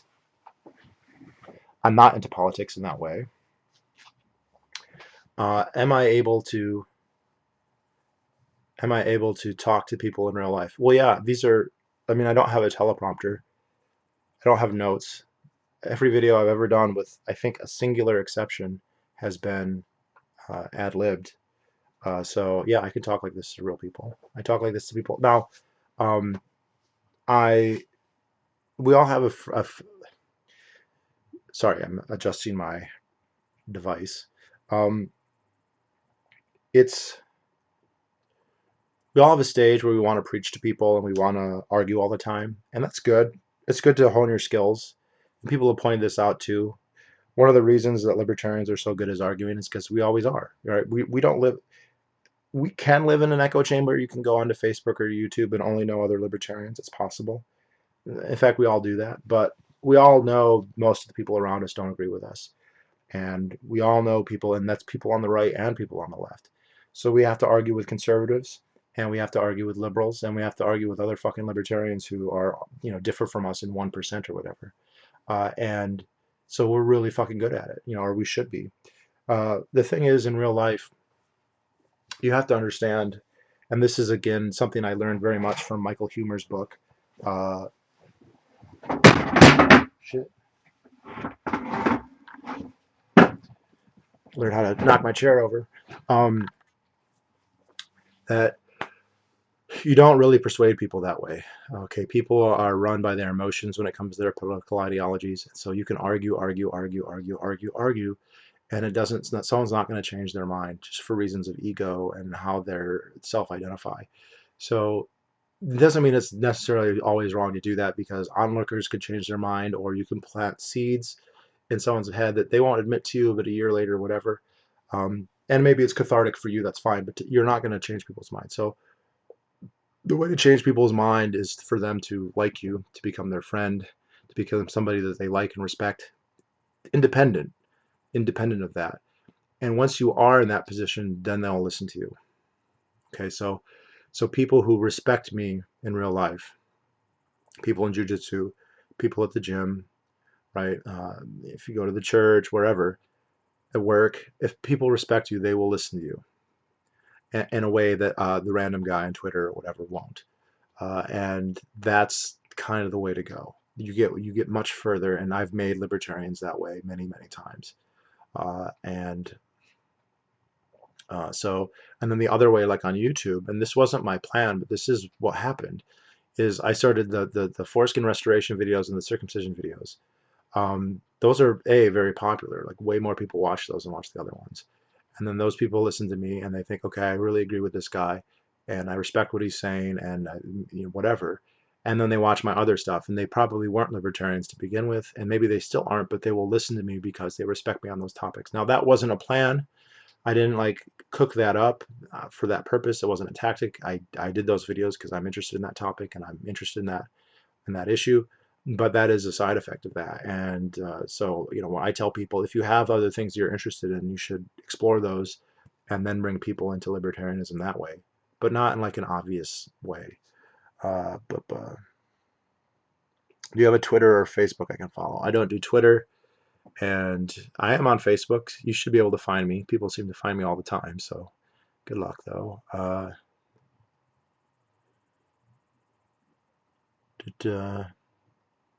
I don't think statism will exist forever.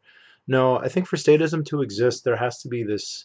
Uh, it has to be this range of logistical possibility. It's a type of coercion that can only exist if it's practical.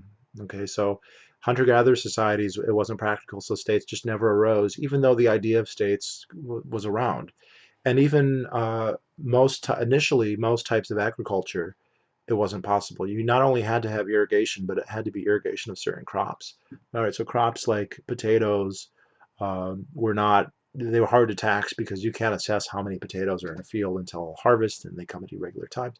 So now, as technology has changed, the ranges of where states can and can't be has also changed. So we're not limited to irrigation ditches at this point.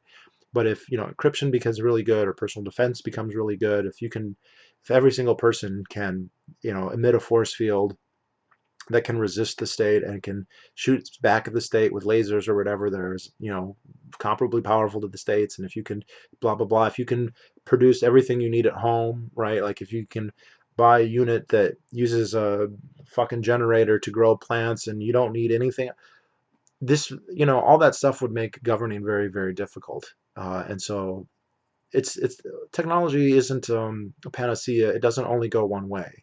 So that's technologies can also help the state. The switching to a money economy helped the state grow in a way that it wasn't possible previously, when it was based just on agricultural confiscation. But it's a balancing act. And the thing is, with the technological revolution that we're having, the it's it's more uncertain what will happen because it has to basically strike the right balance, and it's kind of not incentivized to be that responsive. So it could change. It could also become more dystopian too. We could tip, and this could become much worse or much better, or middling. Uh, have you ever read Michael Humer's book Ethical Intuitionism? I have indeed read that book, and I believe I made a video about it. Oh, and yes, someone else told you that I have. Yeah, once people see functioning non-state societies, state systems will monarchy or something archaic like that. Yeah, it's the same thing with public schools, right? As soon as people realize you don't have to go to public schools, then the question is why are we doing this?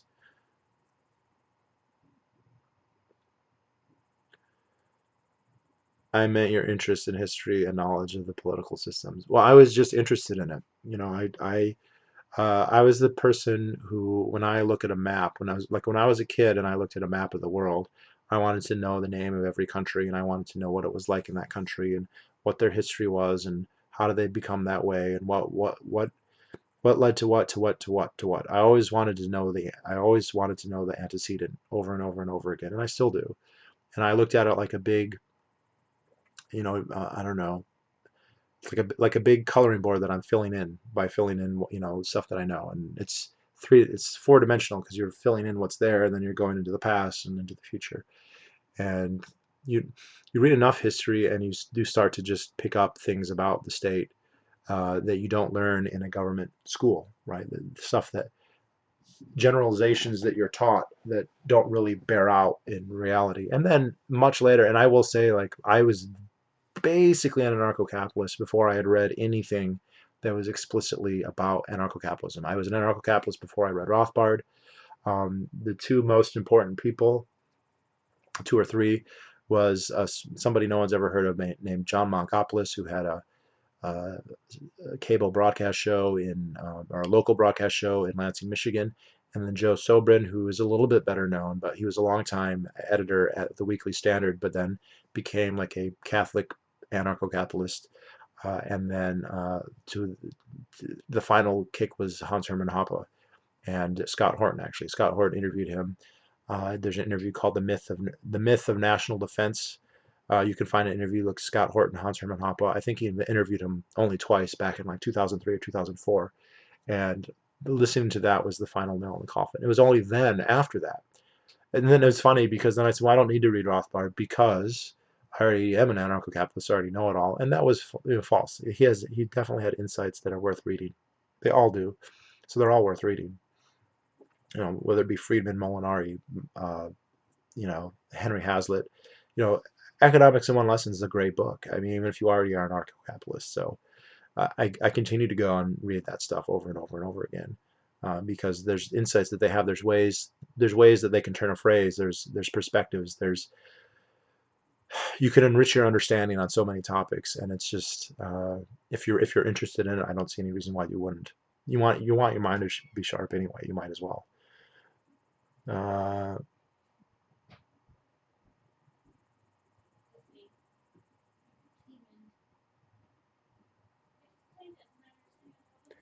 in the video, he said that all the positive qualities he was attributing to white people only apply to a small subset of white people, and that white people at large, other than the small subset, don't reflect the qualities he was praising. It's on BitChute. Yeah, I don't know. I mean, that's basically true. I mean, white people can be stupid murderers, right? And they can be communists too. I mean, that's the other big problem.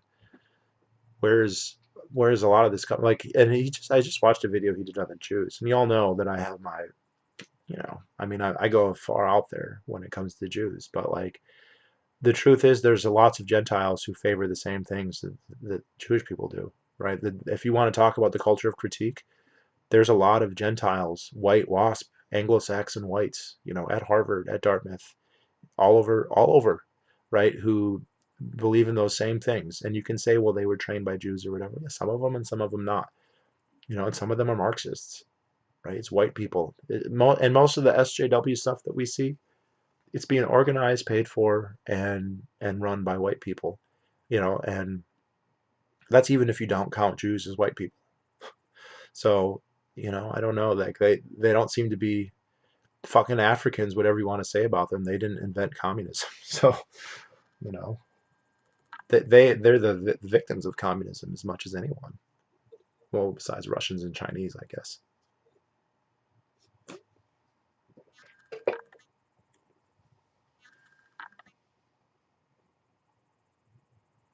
Do you have any thoughts on Dorothy Day? I don't know who that is, so no, I don't.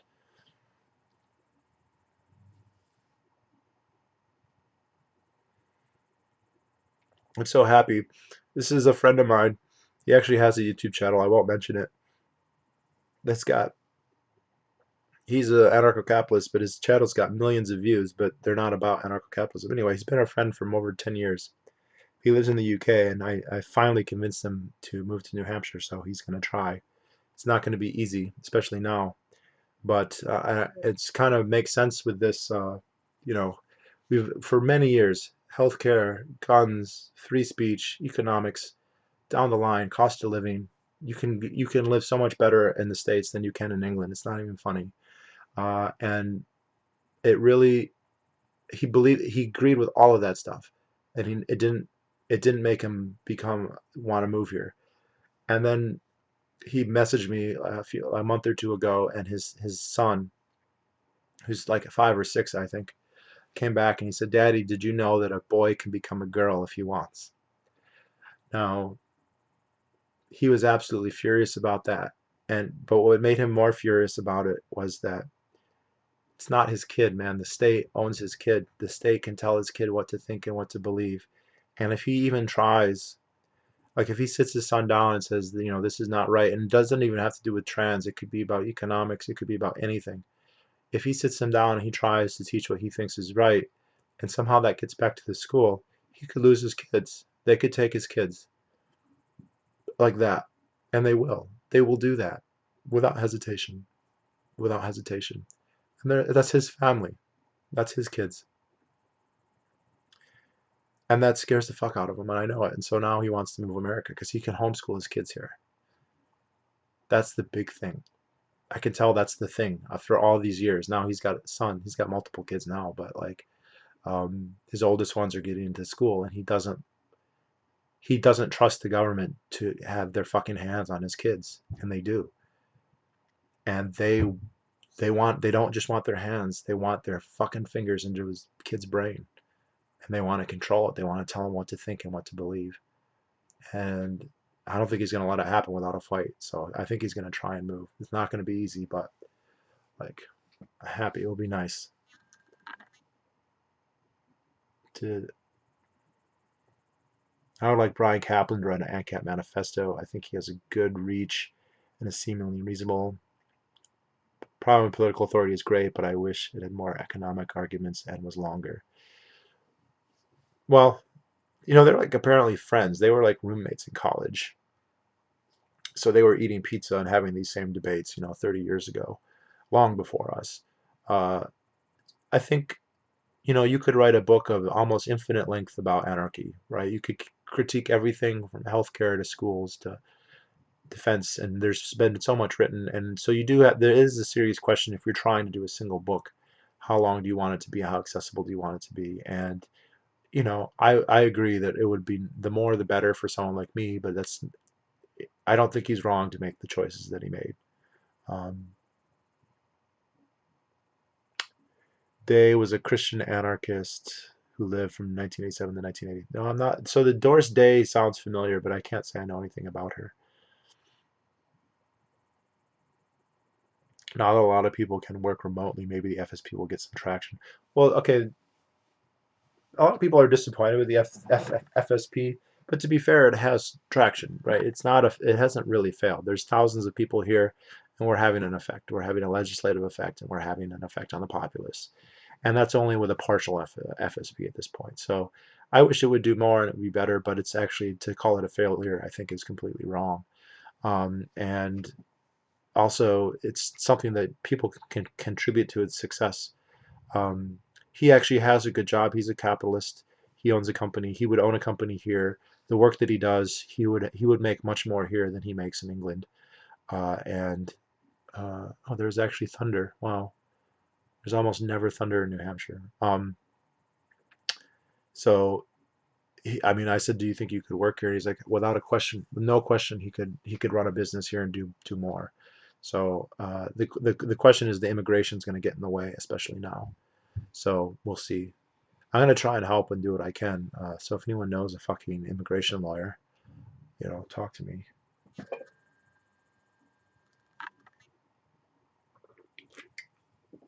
There's apparently several hundred homeschooling families on the coast of New Hampshire. So the New Hampshire has a coast on the ocean. It's very short. I think it's like 18 miles or 24 miles. And so there's only 2 or 3 towns that occupy that space: Portsmouth and Hampton. And but there's a pretty strong there's both a homeschooling FSP movement there, and there's also a tech FSP. So there's a lot of crypto activity there.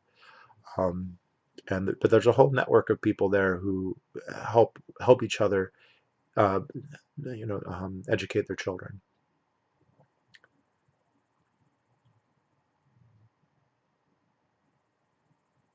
To be honest, as a gay person, I'm shocked you hold that opinion on trans. I like you even more now. Well, to be fair, I didn't voice an opinion on trans there. I voiced a friend of mine's And he didn't even voice his opinion. He just thought it was wrong that his 5-year-old son is being told a boy can be a girl, right? So I've, I mean, I've hooked up with trans people. I know trans people. Like, it's interesting what your hormones can do to your clitoris. That's definitely fascinating. For those who've never seen it, it's definitely different. It's definitely not my cup of tea, and I don't agree. This is also very similar, I think, to the progressives in general, where it's not the trans people or the black people per se who are the social justice warriors. It's the white liberals, whether they're Jewish or non-Jewish white liberals, who do everything in the name of protecting that group. So there's a lot that's done in the name of trans people that many trans people are not engaged in. Now, some of them are, and I certainly am aware that that's a thing, but many of them aren't, and they're not out there trying to fight a war. The ones that I hooked up with, they're not on Twitter. They're just trying to do their thing, and like they're not trying to hurt anyone, and they're trying to live their best life. And they're doing stuff that I would never do, right? That I know that there's something going on in their heads that's different than what's going on in my head. But that is happening with me because I'm gay, right? So everyone, all my straight, I'm gay, man. I look at a guy and I find that sexually attractive, and I know most people don't. So there's a difference there, and I can respect that. But if they're not going out and like leading a war and trying to end free speech or end homeschool, then I got no beef, man. And I think most of them are like that. It's the people who use the minority as a club to extend their own power. That's what's really happening. It's all power play.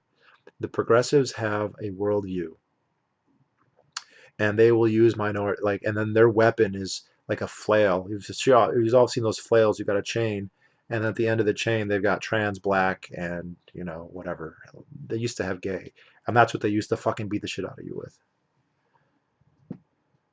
Do you hook up with trans men or trans women? Well, okay. What do you mean there? A trans man, meaning female to male? Or, so the ones I've hooked up with were all female to male. And all of the ones that I hooked up with, I thought were twinks. I didn't realize they were trans until along the line a little bit, because they look that way. Um, the surgeries are getting pretty good at this point that you can't tell looking at anything above the waist.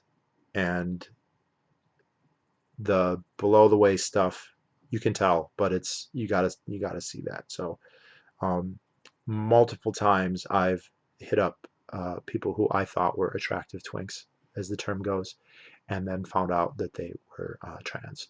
One of them, I found out they were trans in the showers of a gym. So I worked out with them, did everything, had no idea until we got naked in the communal showers, and then I was like, oh, okay.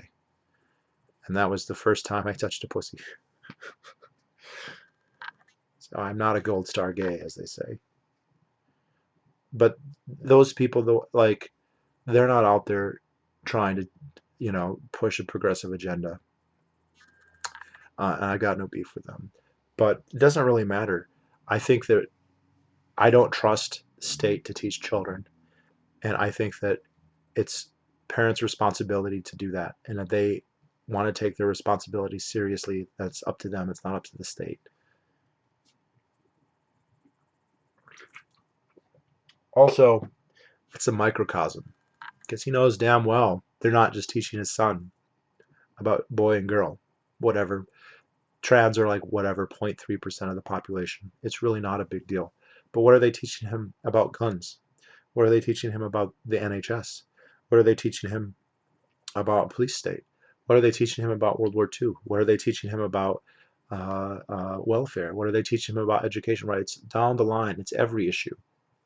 That's just emblematic. Wow, we're actually having a thunderstorm. This is crazy. I lived in New Hampshire 6 years. We get about one a year. I kind of miss it. Living in the Midwest, we had thunderstorms all the time. But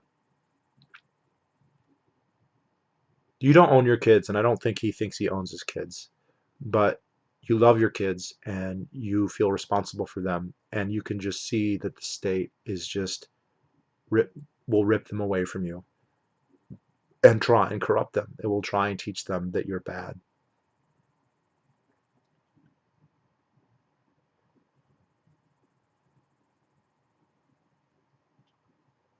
And oh, you bet they're teaching your kids wrong information about World War II. If they ever get to World War II, yeah, they're definitely teaching them wrong information about World War II. Like, you learn about the Holocaust, you're not going to learn about the Holodomor. You're not going to learn about what happened to the Chinese. Right? You're not going to learn about the rape of Nanking. You're not going to learn about FDR telling the Jews to get lost. Right? That's not going to be included. You're not going to learn about the Japanese internment camps. You're not going to see pictures of the atomic bombs, what they did to people, what that did to people. You're not going to read about, war crimes. You're not going to read about the bombings. There won't be a chapter in the book about Dresden. No, certain numbers may be exaggerated. Yeah. No, if your kid comes in and says that there were 5,583,000 Jews who died in World War II, you're definitely going to have CPS show up and take your kids. Those kids are going to foster care after that.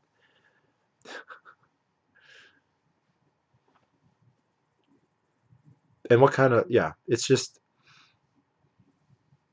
people are much too comfortable with that idea of just turning them over because that's what happened to them, right? So and I've related this story repeatedly, but when I was in college and I was pursuing an education degree, and I had a political dispute with the teacher who was in charge of all people getting the education degree in that college. It was a music degree, so the College of Music for Education, which was independent of the regular education school. And bear in mind that Michigan State at the time and for many years was rated the best education college in the country. However, that's decided. Uh, that to be certified as a public school teacher, that I would have to be willing to teach whatever I was told, whatever the curriculum was, as the truth. So if I was told to teach something that I thought was false, I would have to teach it anyway. And not only that, I would have to pretend like it was true. And when I said I was not ethically okay with that, he said, then you can't be a public school teacher. And I said, can I be a private school teacher? He goes, I hate private schools. And I will never do anything to help them or to help you help them. And these are the same people who are going to go to this conference about homeschoolers and talk about how horrible homeschooling is because their evil parents will control what they're thinking. But these fucking egomaniacs think that they should have the ability to control the curriculum of every child in the world. It's really frightening and disgusting.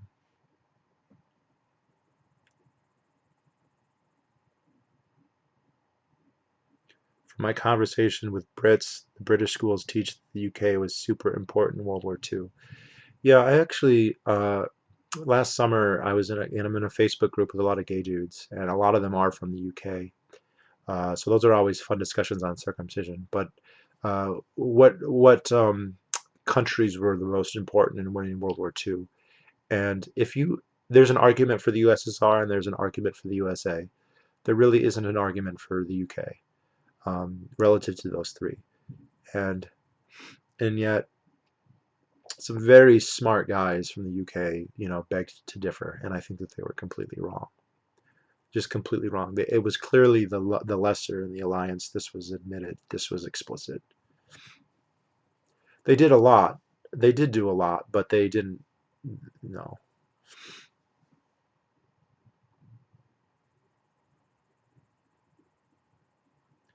So I'm straight, and I've never been with a trans female. Still a dude at the end of the day. Well, I've never been with a male to female. Some of the guys I dated did cross dress, but not when I did, like not when I was with them, and they still had all their parts. Uh, Teacher asked us if I thought the atomic bomb was unjustified. I was the only one who raised my hand to vote yes, and she questioned me like, how would it end? And I was like, I don't start it.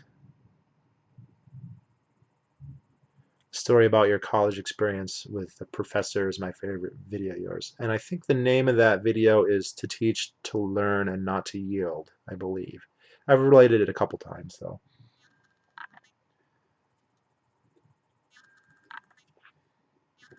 You know, the the atomic bomb one is a really good debate.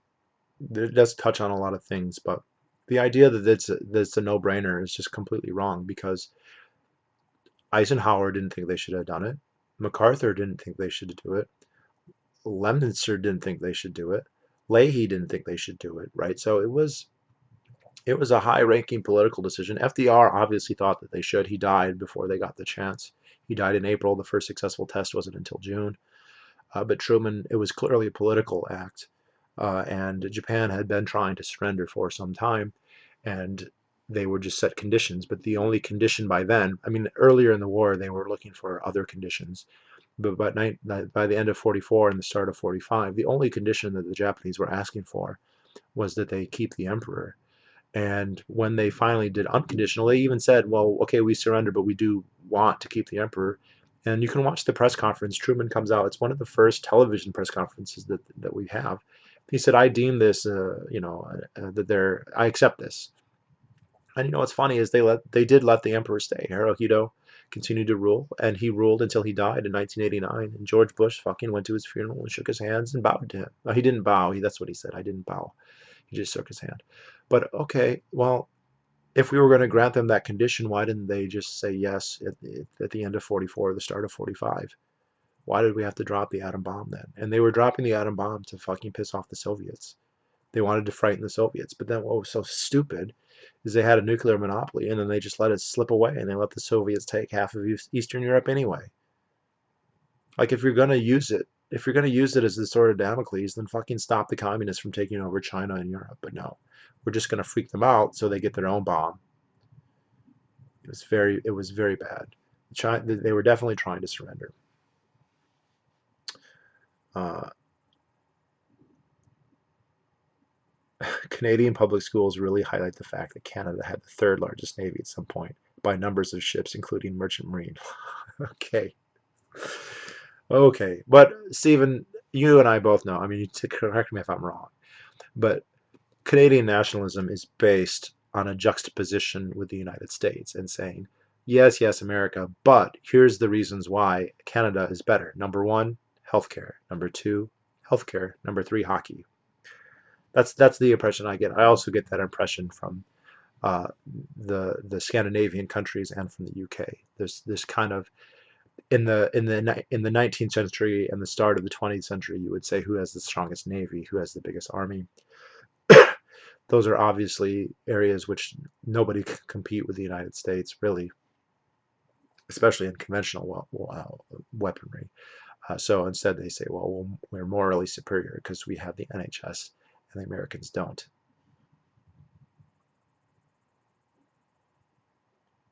I get messaged by trans folks on Tinder often. Kind of gets kind of annoying. Well, just say you're not interested.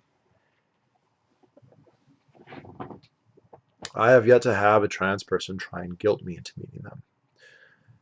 I've had other people try and guilt me to meet them. Old people, fat people, Asian people, black people, but not a trans person, not yet.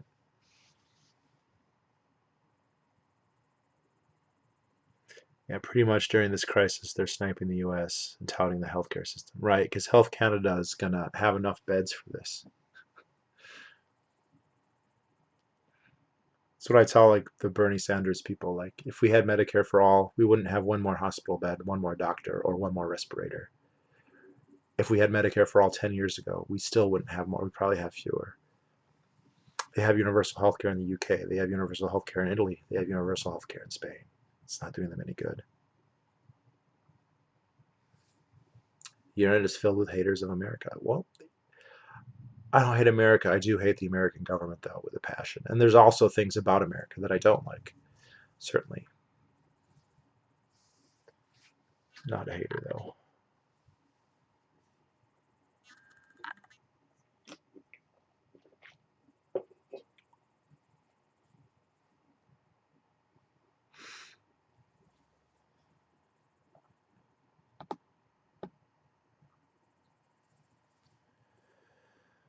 Da, da, da.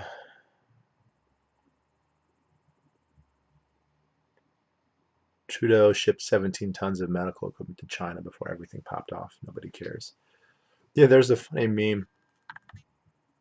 It said, everybody's allowed one essential item and then it shows Trudeau, and there's a picture of him wearing, a Sikh hat, and then there's a picture of him wearing a yarmulke, and then there's a picture of him in blackface.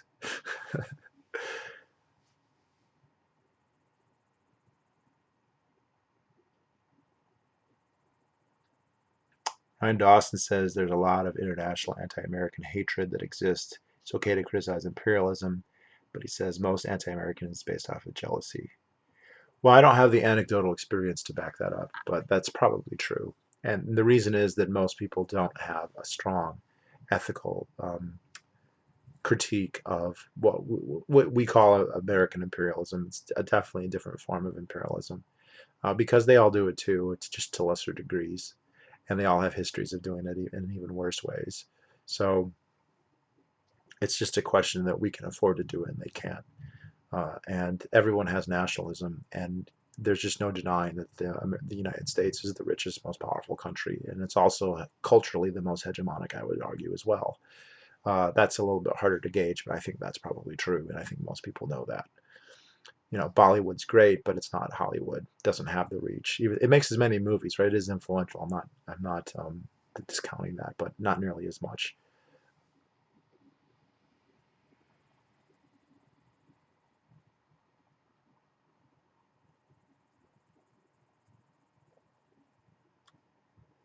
If you could go back to college, what major would you pick? Yeah, that's a good question. Well, I wouldn't go back to college unless I was so wealthy that I could just afford to take a 4-year vacation. And the number one thing I would have done differently is I would have joined a gym and worked out if I was in college. If I was going to do a degree, I would probably do it in like linguistics or maybe computer science. And computer science is probably the most marketable. I actually just had a kid from Boston University who, well, he was enslaved very easily, who's a computer science major, and he seemed pretty interesting. What are your thoughts on emojis? I think that they're confusing. Uh, Czech seems kind of biased. Everyone's kind of biased. It's funny that what people will say makes them the best country. Oh, we have the Koreans say they have the first language and they're racially the purest. Well, my Czechian friends say it's better than America. Well, it's better in some senses, I'm sure. They don't cut off all their baby dicks, for one thing. But I always, when I was in political science class, they talked about how, and, so chalk this up to one of the 4 things I learned in college, but they talked about how, Polish people are willing to go fight. Polish people will rebel, even if they're going to lose, even if they're going to get their asses handed to them, they will fight. They will fight the Germans, they'll fight the Russians. And so when the Polish say, hey, back off or there'll be violence, people might not back off, but they know they're going to have a fight. But the Czechs won't fight. The Czechs will just, if you ask for directions, they'll give you the wrong directions. That was the example he used. Are you familiar with John C. Wells' lexical sets? No.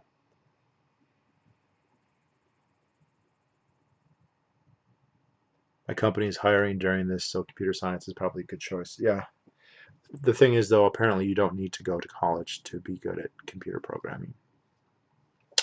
You can learn on your own. I have a friend who's a free stater at one point, and he scrounged up, I think it was like $6,000 and joined one of those academies that it's like a 9-week or 10-week period. That's it.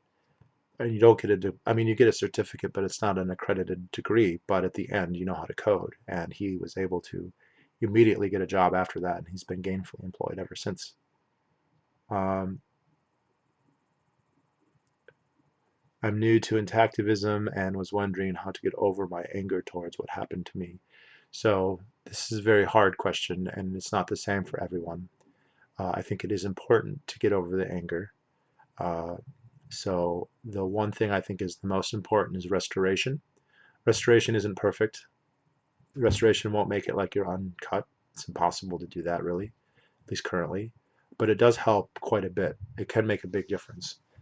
It can make a big difference physically. Like there will be changes physically, and there'll be functional changes, and there'll be changes in terms of sensation that are all good. It does vary, but it's positive for most people, and it's a really big positive for most people, I would say. And the other thing, it's something you can actually do, right? It's something you actually have control over, and it gives you something you're working on it. You're working on it. Keep on tugging, as they say. So I think that's the number one thing.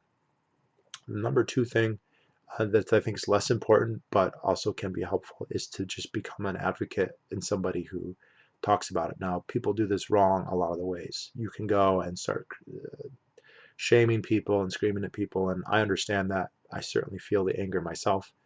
But just be somebody who talks about why it's a good idea and to think about it, and just be a voice that people find reasonable and they'll listen to. And if you can stop it happening to somebody, then that's a really good thing. And I know that there are people who listen to me here who decided not to get their kids circumcised, and I'm very happy that that's the case. Does it fix my personal situation? Not a ton, but it definitely helps. So I would definitely say that. Do restoration first. It gives you something to do and something to work towards and a goal, and it will physically improve your situation.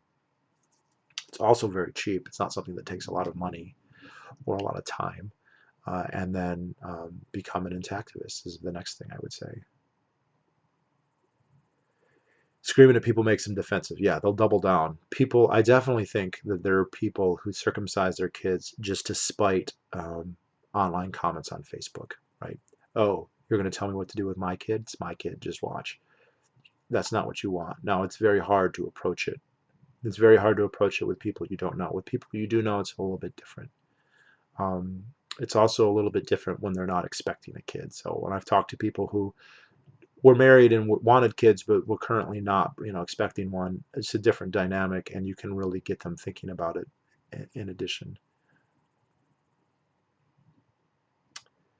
I'm 23 years old. How long will restoration take to get flaccid coverage? So I do have a video titled How Long Will Restoration Take?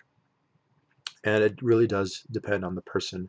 It depends how big your head is. It depends how much skin you have, because some people are cut very tight, some people are cut less tight.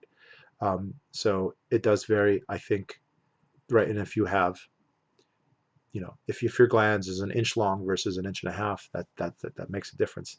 So I think full flaccid coverage, but then the number one thing, the biggest whatever numerator in that equation is how consistent you are with it. So a big problem is people get motivated and they do it for a few weeks and then they kind of stop, or they just do it every once in a while. And you do make progress that way, but it is very, very slow. So the important thing is to find a technique that is comfortable, that you can do habitually, that you can make it into a habit that you do every day. You can do this manually, or you can do this with a device, or you can do it with tape. There's multiple different devices. You need to find one that you're comfortable with, that you can do every day, pretty much, and then just make it a habit. And then to answer that question, it varies a lot. There are people who have done it in a year. That's very, very rare. That would be like the top 1% in terms of speed.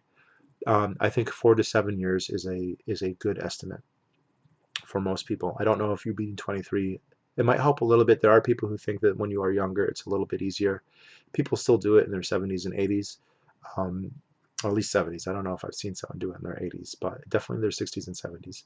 So 23 is good. So 4 to 7 years might seem like a long time, but you would be done by the time you're 30 probably if you're consistent, and potentially much faster than that. Like I said, some people can do it in a year. I did another interview with a guy. It's called Uncut Cut Restored, One Man's Perspective. And he got cut as an adult, but he basically restored in what seems like about a year. He had flaccid coverage based on what he said there. So it is possible, but it does depend on how much you have left. The shape of your glands matters too, right? If you have a large quote unquote mushroom, if the width of your glands is a lot more than your shaft, then it does take more time for the skin to bunch up and quote unquote get over the hump. If you're more of a bullet, it maybe take a little bit less. But yeah, I would say 4 to 7 years if you're consistent. Maybe less if depending on your situation, but that would be the expectation. And I know that sounds like a long time, but you also have to remember, like, you're not going to get amnesia and forget that you have these desires. So let's say you don't start, you could be having this whole conversation and start again when you're 30. and really be kicking yourself that you didn't start when you were 23. So I would really encourage you to look into it more and then find a method that is comfortable for you that you can do on a daily basis. Imagine mutilating your child despite a stranger on the internet. Yeah, but people do.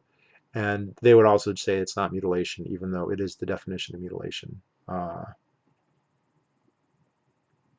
People are awful parents. That is really what I've learned in my 20s. Yeah, but they're better than the state. Uh, what regulations do you think are the largest impediments to economic productivity and technological civilization events? Well, probably the single biggest one in terms of innovation is copyright and patent law. Those are the biggest ones, I would say.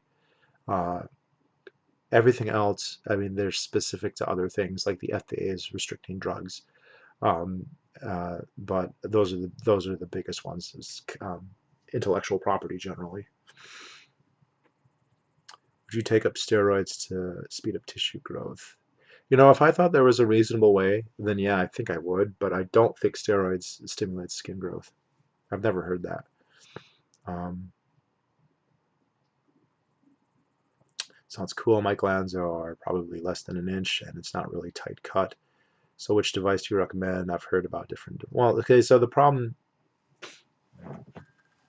with is that everyone's geometry is different, everyone's skin's different, and so the most popular devices are likely going to work with you, but they might not be the best. So I think the most popular one is probably the DTR, and I used the DTR for a long time, and they do work, and there's people who fully restore with them. But I found for me, DTRs, while they do work, like I can put them on and they do work, they get uncomfortable for me after a few hours. And a few hours is not the end of the world. I mean, I do think you can restore doing 2 or 3 hours a day. But I think that you get better results if you do more like 10 or 12 hours a day or even 24 hours a day. And DTRs were not that comfortable for me. I can't wear them that much. So I now use the other big one, which is called the TLC, and there's also different variants. So there's some of the devices are bidirectional, so it's a device, and the device creates the tension. But there's others where you attach and then you use like a strap that's wrapped around your knee or your foot, and so the tension comes from that. So sometimes a device that's not comfortable as a device might be comfortable as a strap.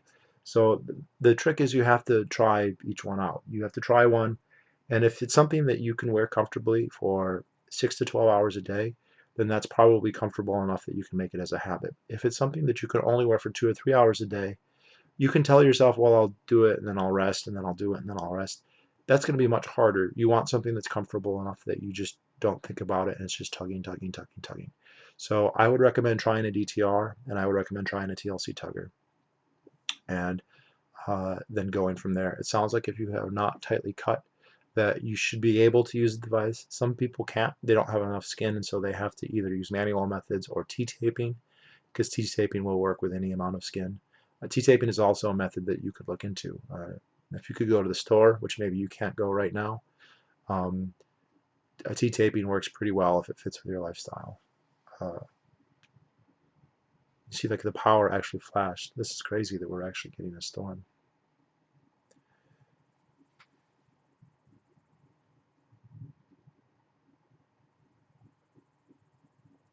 A lot of the reasons they are awful parents is because they don't raise them, the state does. Yeah, it's kind of sad, but like a lot of times parents and children become strangers to each other.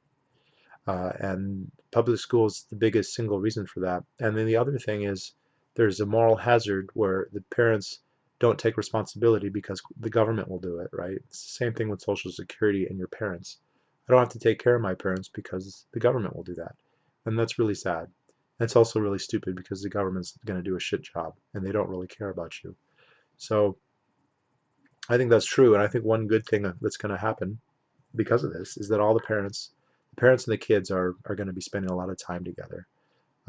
Even if, so, they'll get to know each other, and I think in many cases they'll probably become closer than they were before, and that's good. Um,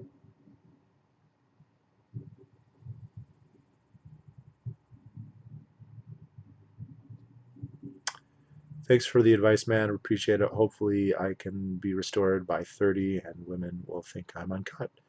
I've very rarely heard people. This, so among gay guys, foreskin has become a benefit. Foreskin is now praised and valued in the gay community, by and large. There are exceptions. There are guys who think it's gross and who will say so. And it used to be much more that way. I've talked to uncut guys who are in their 30s who say before 10 years ago, it was definitely a negative. People who saw uncut dicks would think it was gross and would tell them to get lost. Now it's by most people considered a benefit. With girls, I think straights are a little bit behind the curve here, and that women, they're not. This is changing because of the generations, right? So, women who are in their 30s, 40s, maybe even their late 20s, they probably haven't seen a ton of foreskin, and a lot of them might think it's weird. If they're younger, that's less true because the younger cohort of men are uncircumcised, or a higher proportion of them are. So a woman who's, under 25, a lot of the guys that she grew up around, uh, uh, and depending where, even a majority of the guys she grew up around are uncircumcised, and so she's going to be a lot less freaky about it. So, um, but it is basically true that you will look uncircumcised and people will assume that you are. I'm not done yet, and most people think I'm uncircumcised. They assume that I am, and they ask, they say that I am.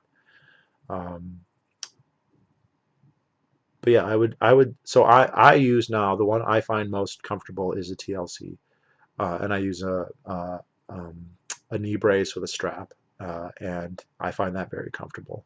But other people use DTRs and are just as comfortable, so I would try both. And you have to play with the sizing and the method, and my rule of thumb is you find something that you can wear all day, and if you can wear it all day with tension, light tension, it doesn't have to be high tension, light tension, then it's something that you'll be willing to use. Um, but what is it like to work on an oil rig? It's definitely different. It's definitely a different change of pace. It's kind of, you're expected to perform. There's no unions, so you can get fired at any time for any reason. It's 12-hour shifts every single day. You're usually pretty isolated. What's happening now, where everyone's stuck at home, that's kind of how I spent 5 months, except I was isolated because I was in Montana in the middle of nowhere. Um, it's good pay typically for the work that you do. You feel like you are kind of important, like the decisions that they make, like they're multi-million-dollar decisions that can hinge on your insight. But it's also long hours. It can be stressful. It can be difficult sometimes. I've been injured. If you go way back, 6 years ago, I almost died. Half my face burned off in an explosion. So it's just not something that normal people deal with in their jobs, but something, So I definitely have mixed feelings about it, but on the whole, it's been pretty good to me.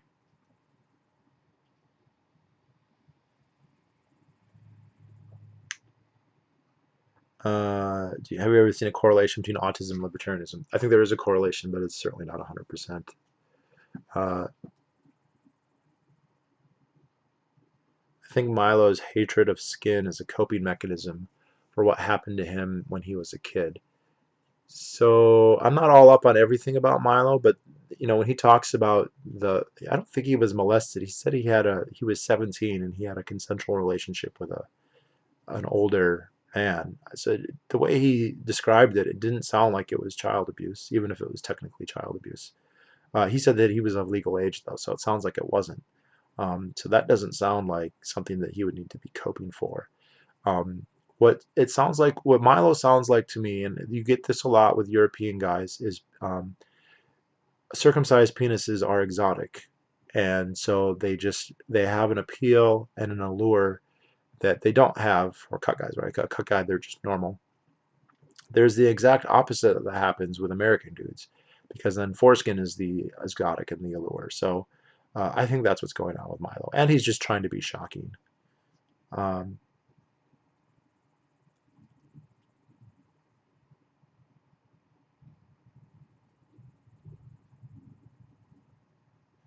I've asked several girls I've hooked up with on Tinder what they think about circumcision, and every single one of them have supported it and expressed disgust at the thought of foreskin. Yeah, this is. I don't know if this has been empirically studied, but when they'll do like these videos where they go on the street and ask girls, they'll say it's gross and weird. So these are American girls. So girls in Europe don't think this. And also, I I mean, speaking evolutionarily speaking, foreskin evolved because women chose to mate with men who had foreskins. And apparently they chose to mate with men who had fairly long foreskins, right? They fully covered the glands when soft, and very often fully covered the glands when hard. This is a common misunderstanding, but people think that, well, your foreskin covers your glands when you're soft, and then when you have an erection, your glands are exposed. Yeah, about half the time, and about half the guys they're fully covered or mostly covered, even when fully erect. So, uh, and that's because females chose to mate with men who are like that.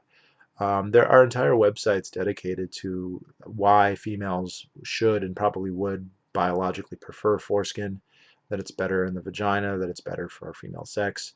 If you watch that video, Cut, Uncut, Restored, that I did, he said that one of his first girlfriends, when he was intact, they reconnected 20 or 30 years later, and she said that she never really felt as connected with anybody but him, and they both speculated they didn't know, but they thought that might be the reason.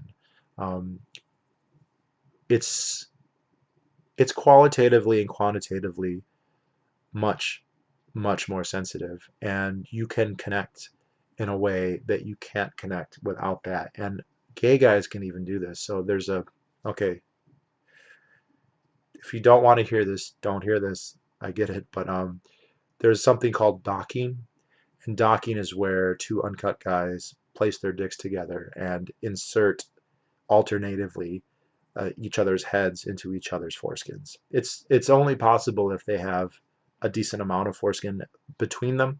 One guy can be shorter if the other guy has enough. He can still do it. It's usually best if they both have some. But and this is something that I can't experience. But talking to people who have experienced it and watched guys experience it, they say it's like the most intimate thing that you can do. That they're very, very connected when they do that, and that it's one of them. It's the like the most intimate thing they can do.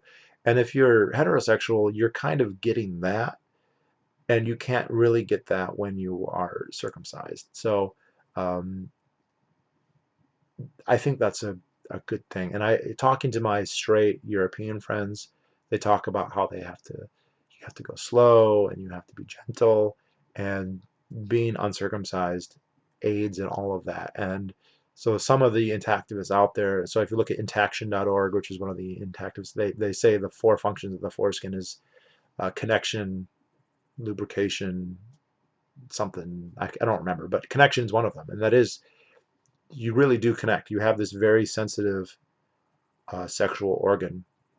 I mean, your foreskin has like pheromone sensors in it, which we know that they has it. We don't know exactly what they're for, but you you can fucking smell that pussy with your dick. With your dick.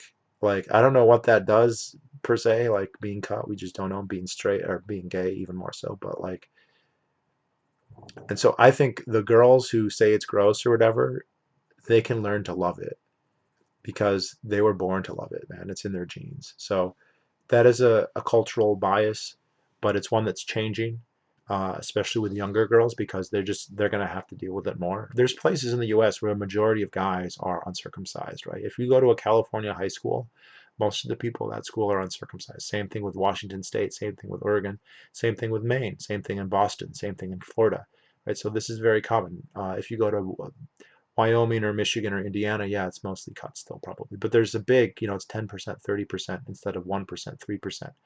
So this is definitely changing. So if you like younger women, it will be less of a problem.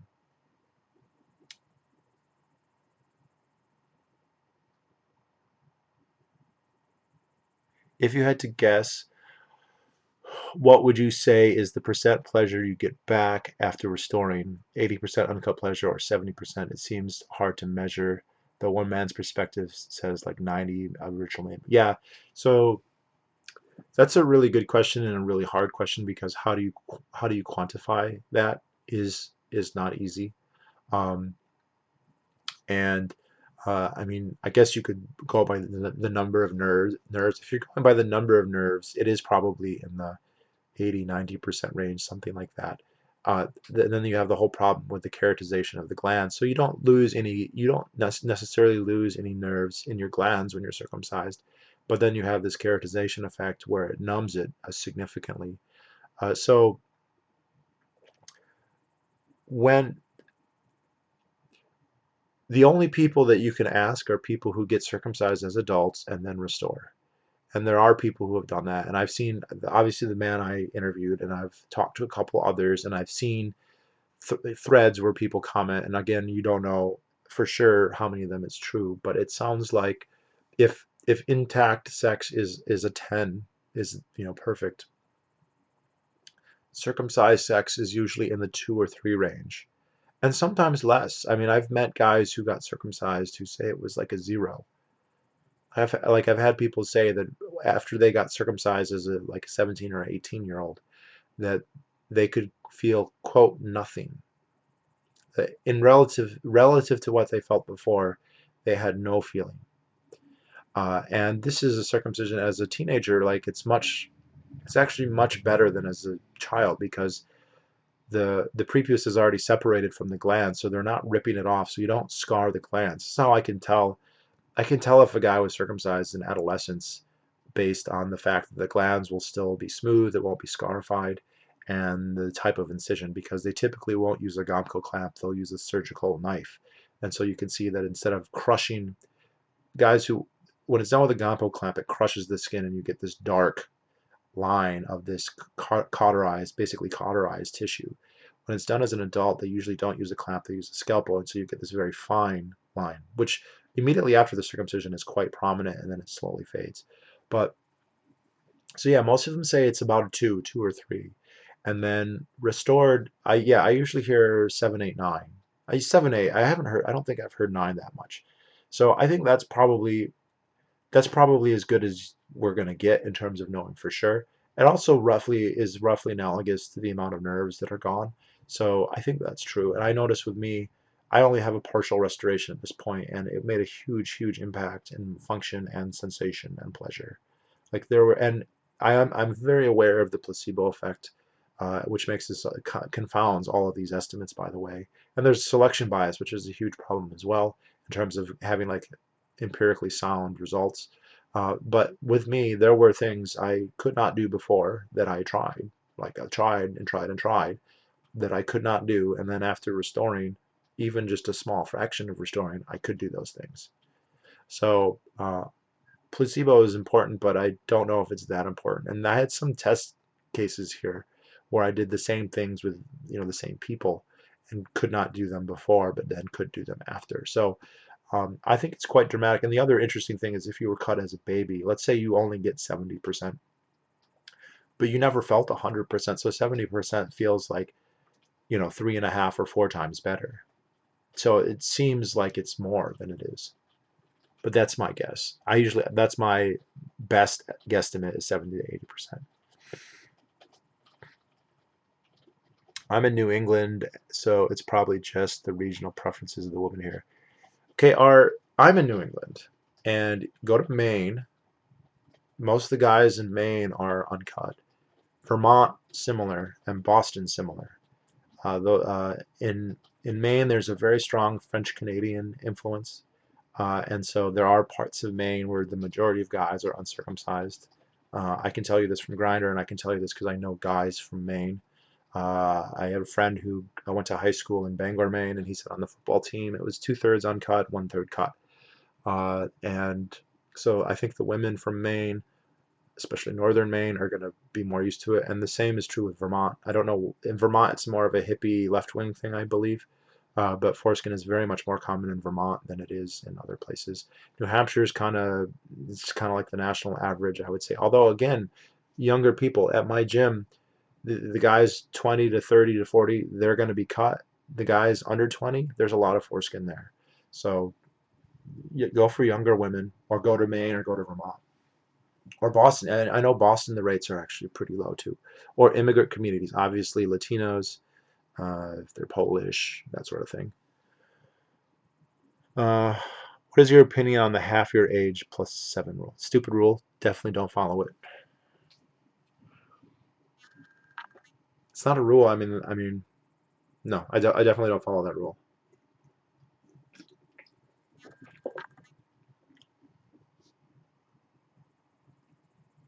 The idea of the brain rewiring to adjust if you are young during circumcision is interesting. Doesn't justify circumcision, but might help. Don't know how don't know how justified they did. Yeah, that's I've heard that said as well. The problem there is that the guys who get cut as adults and then restore, they are not um, right. They have their original wiring and then they lost it, but it's still there. And then the guys who restore, who are cut at birth, that the wiring's not there. So it does seem like um, it does seem like it is new wiring. You're getting new. Ron Lowe talks about this, and I'll say this is definitely true. Having enough skin to use the skin in masturbation and sex, it's just functionally different, and it's just qualitatively different. It just feels very different, and it feels really good. Like it's a sensation that I would be at a loss to describe. But I remember very vividly the first time I was able to orgasm from using my skin, and like it's fucking amazing. It's basically like you have your own fleshlight that's your own flesh, and it feels really, really good, even though you're missing the frontal band, you're missing the frenulum, you're missing the ring band, you're missing the most sensitive parts.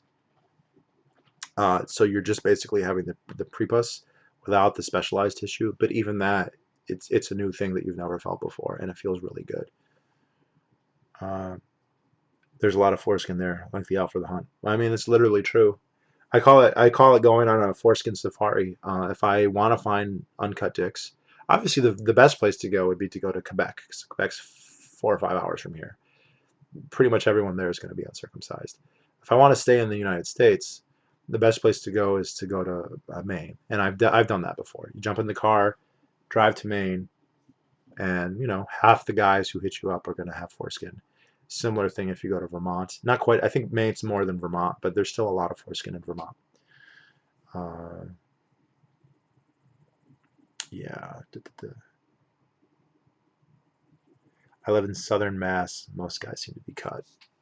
Yeah. So I definitely know that there are uncut guys in southern Mass and in Rhode Island. They're definitely there.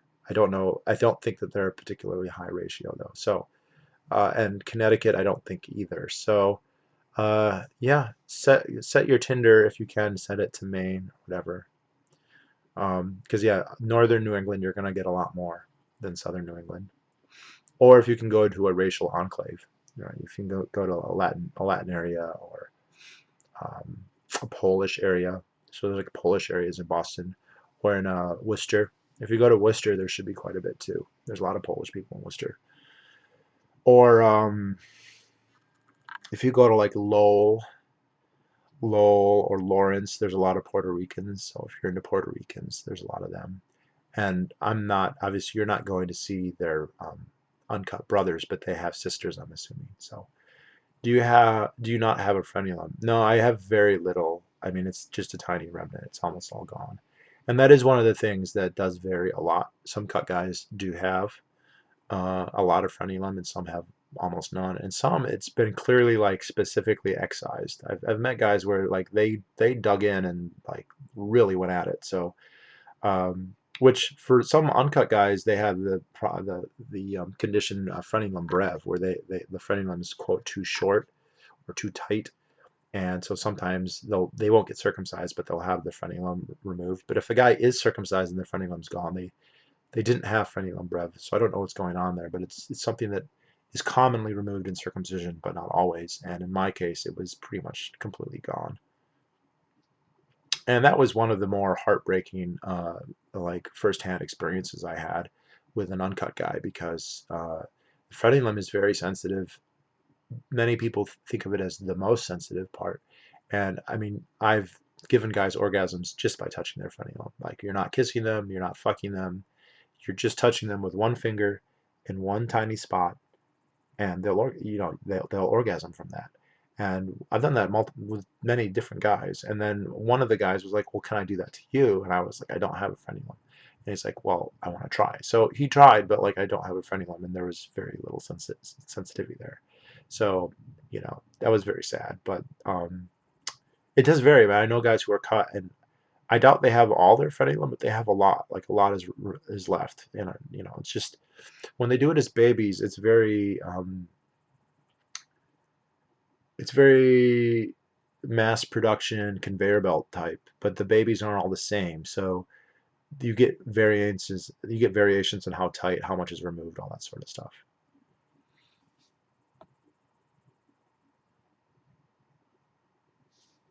Boo, boo, boo.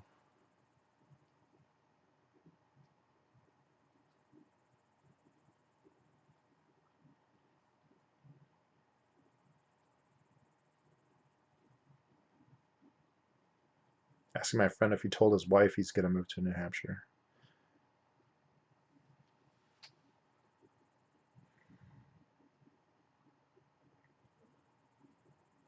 I'm assuming he did, hopefully.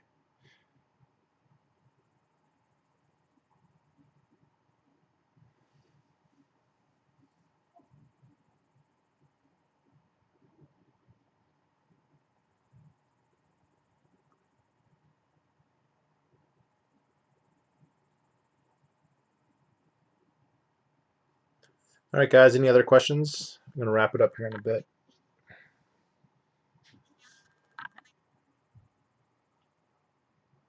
What's your gay perspective on tattoos? There isn't a gay perspective on tattoos. I don't like them, but lots of people do. So I think that's you have to have pretty low time preference to do that though, because you're going to change your mind. So I don't do them, but that is not a consensus among gay people or among people regularly.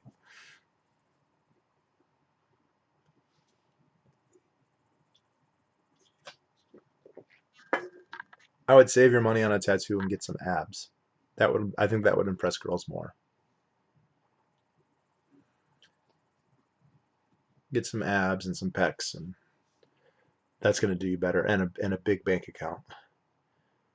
That's going to do you better than a tattoo, I would think.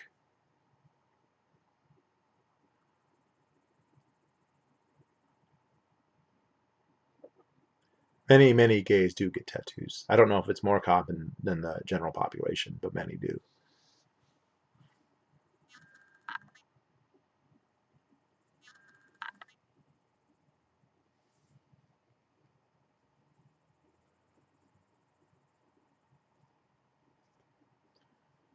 All right, let's do a couple more minutes here.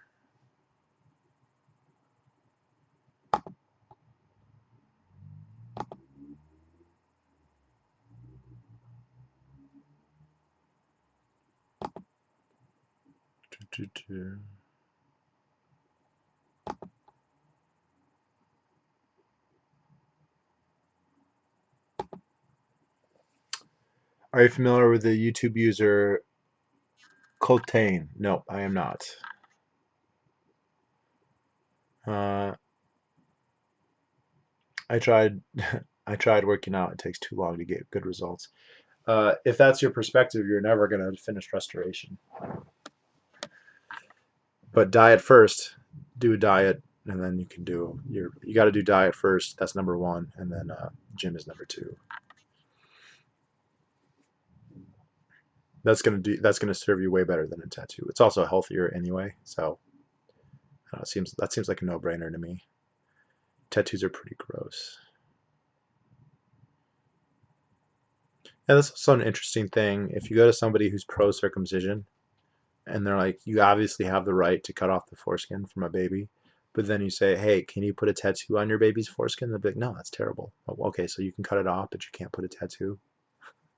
Like putting a tattoo on a baby would be a crime, but cutting off the tissue underneath the tattoo, that'd be okay.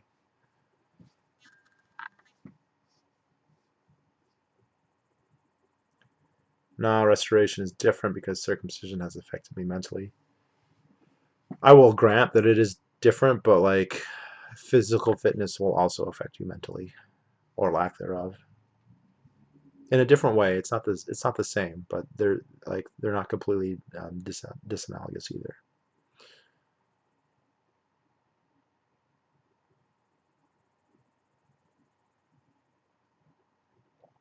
Like that you can kill a fetus, but you can't poke its eye out. Yeah, it's interesting.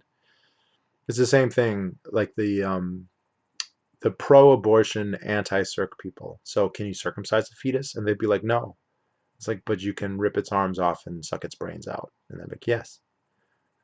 Very. There are people who try and square that circle, but I feel like you kind of have to be pro-life and anti-circumcision. But there's people who take the complete opposite. You know, you can be uh, pro-circumcision and anti-abortion, or pro-abortion and anti-circumcision, or against tattooing dicks, but in favor of cutting them off. It's uh, it's just clearly that there is a double standard and a special pleading when it comes to circumcision, and people are just, for conservative reasons, accepting a cultural practice and then trying to rationalize it, but clearly they failed. That you end up contradicting yourself repeatedly when you attempt to justify circumcision. Thanks, R. Thanks for watching. Good luck. Good luck finding a device. I hope you find one that feels good, and then just get into the habit. And like I said, I have videos on how long will foreskin restoration last, and then there's another one, what restoration device should you use. I kind of went over it here, but if you want more, you can check those videos out. I did talk about them, about those topics. So, oh my gosh, Uncut Boy in Maine says hello. Damn. Half plus 7 is not 18.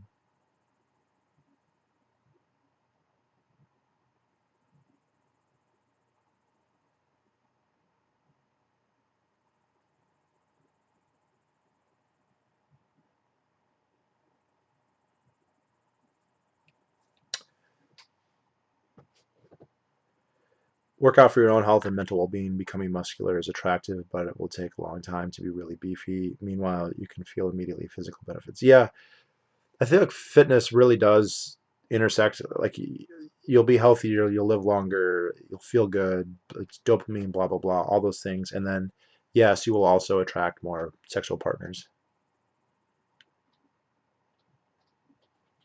Thanks, R. Have a good night.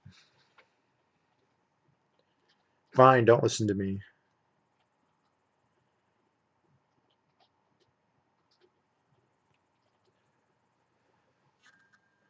It's 9/11. I think it's time to call it a night.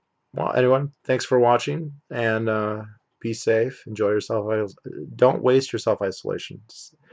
There's a lot you can't do, but there's a lot you can. So do the things that you can. And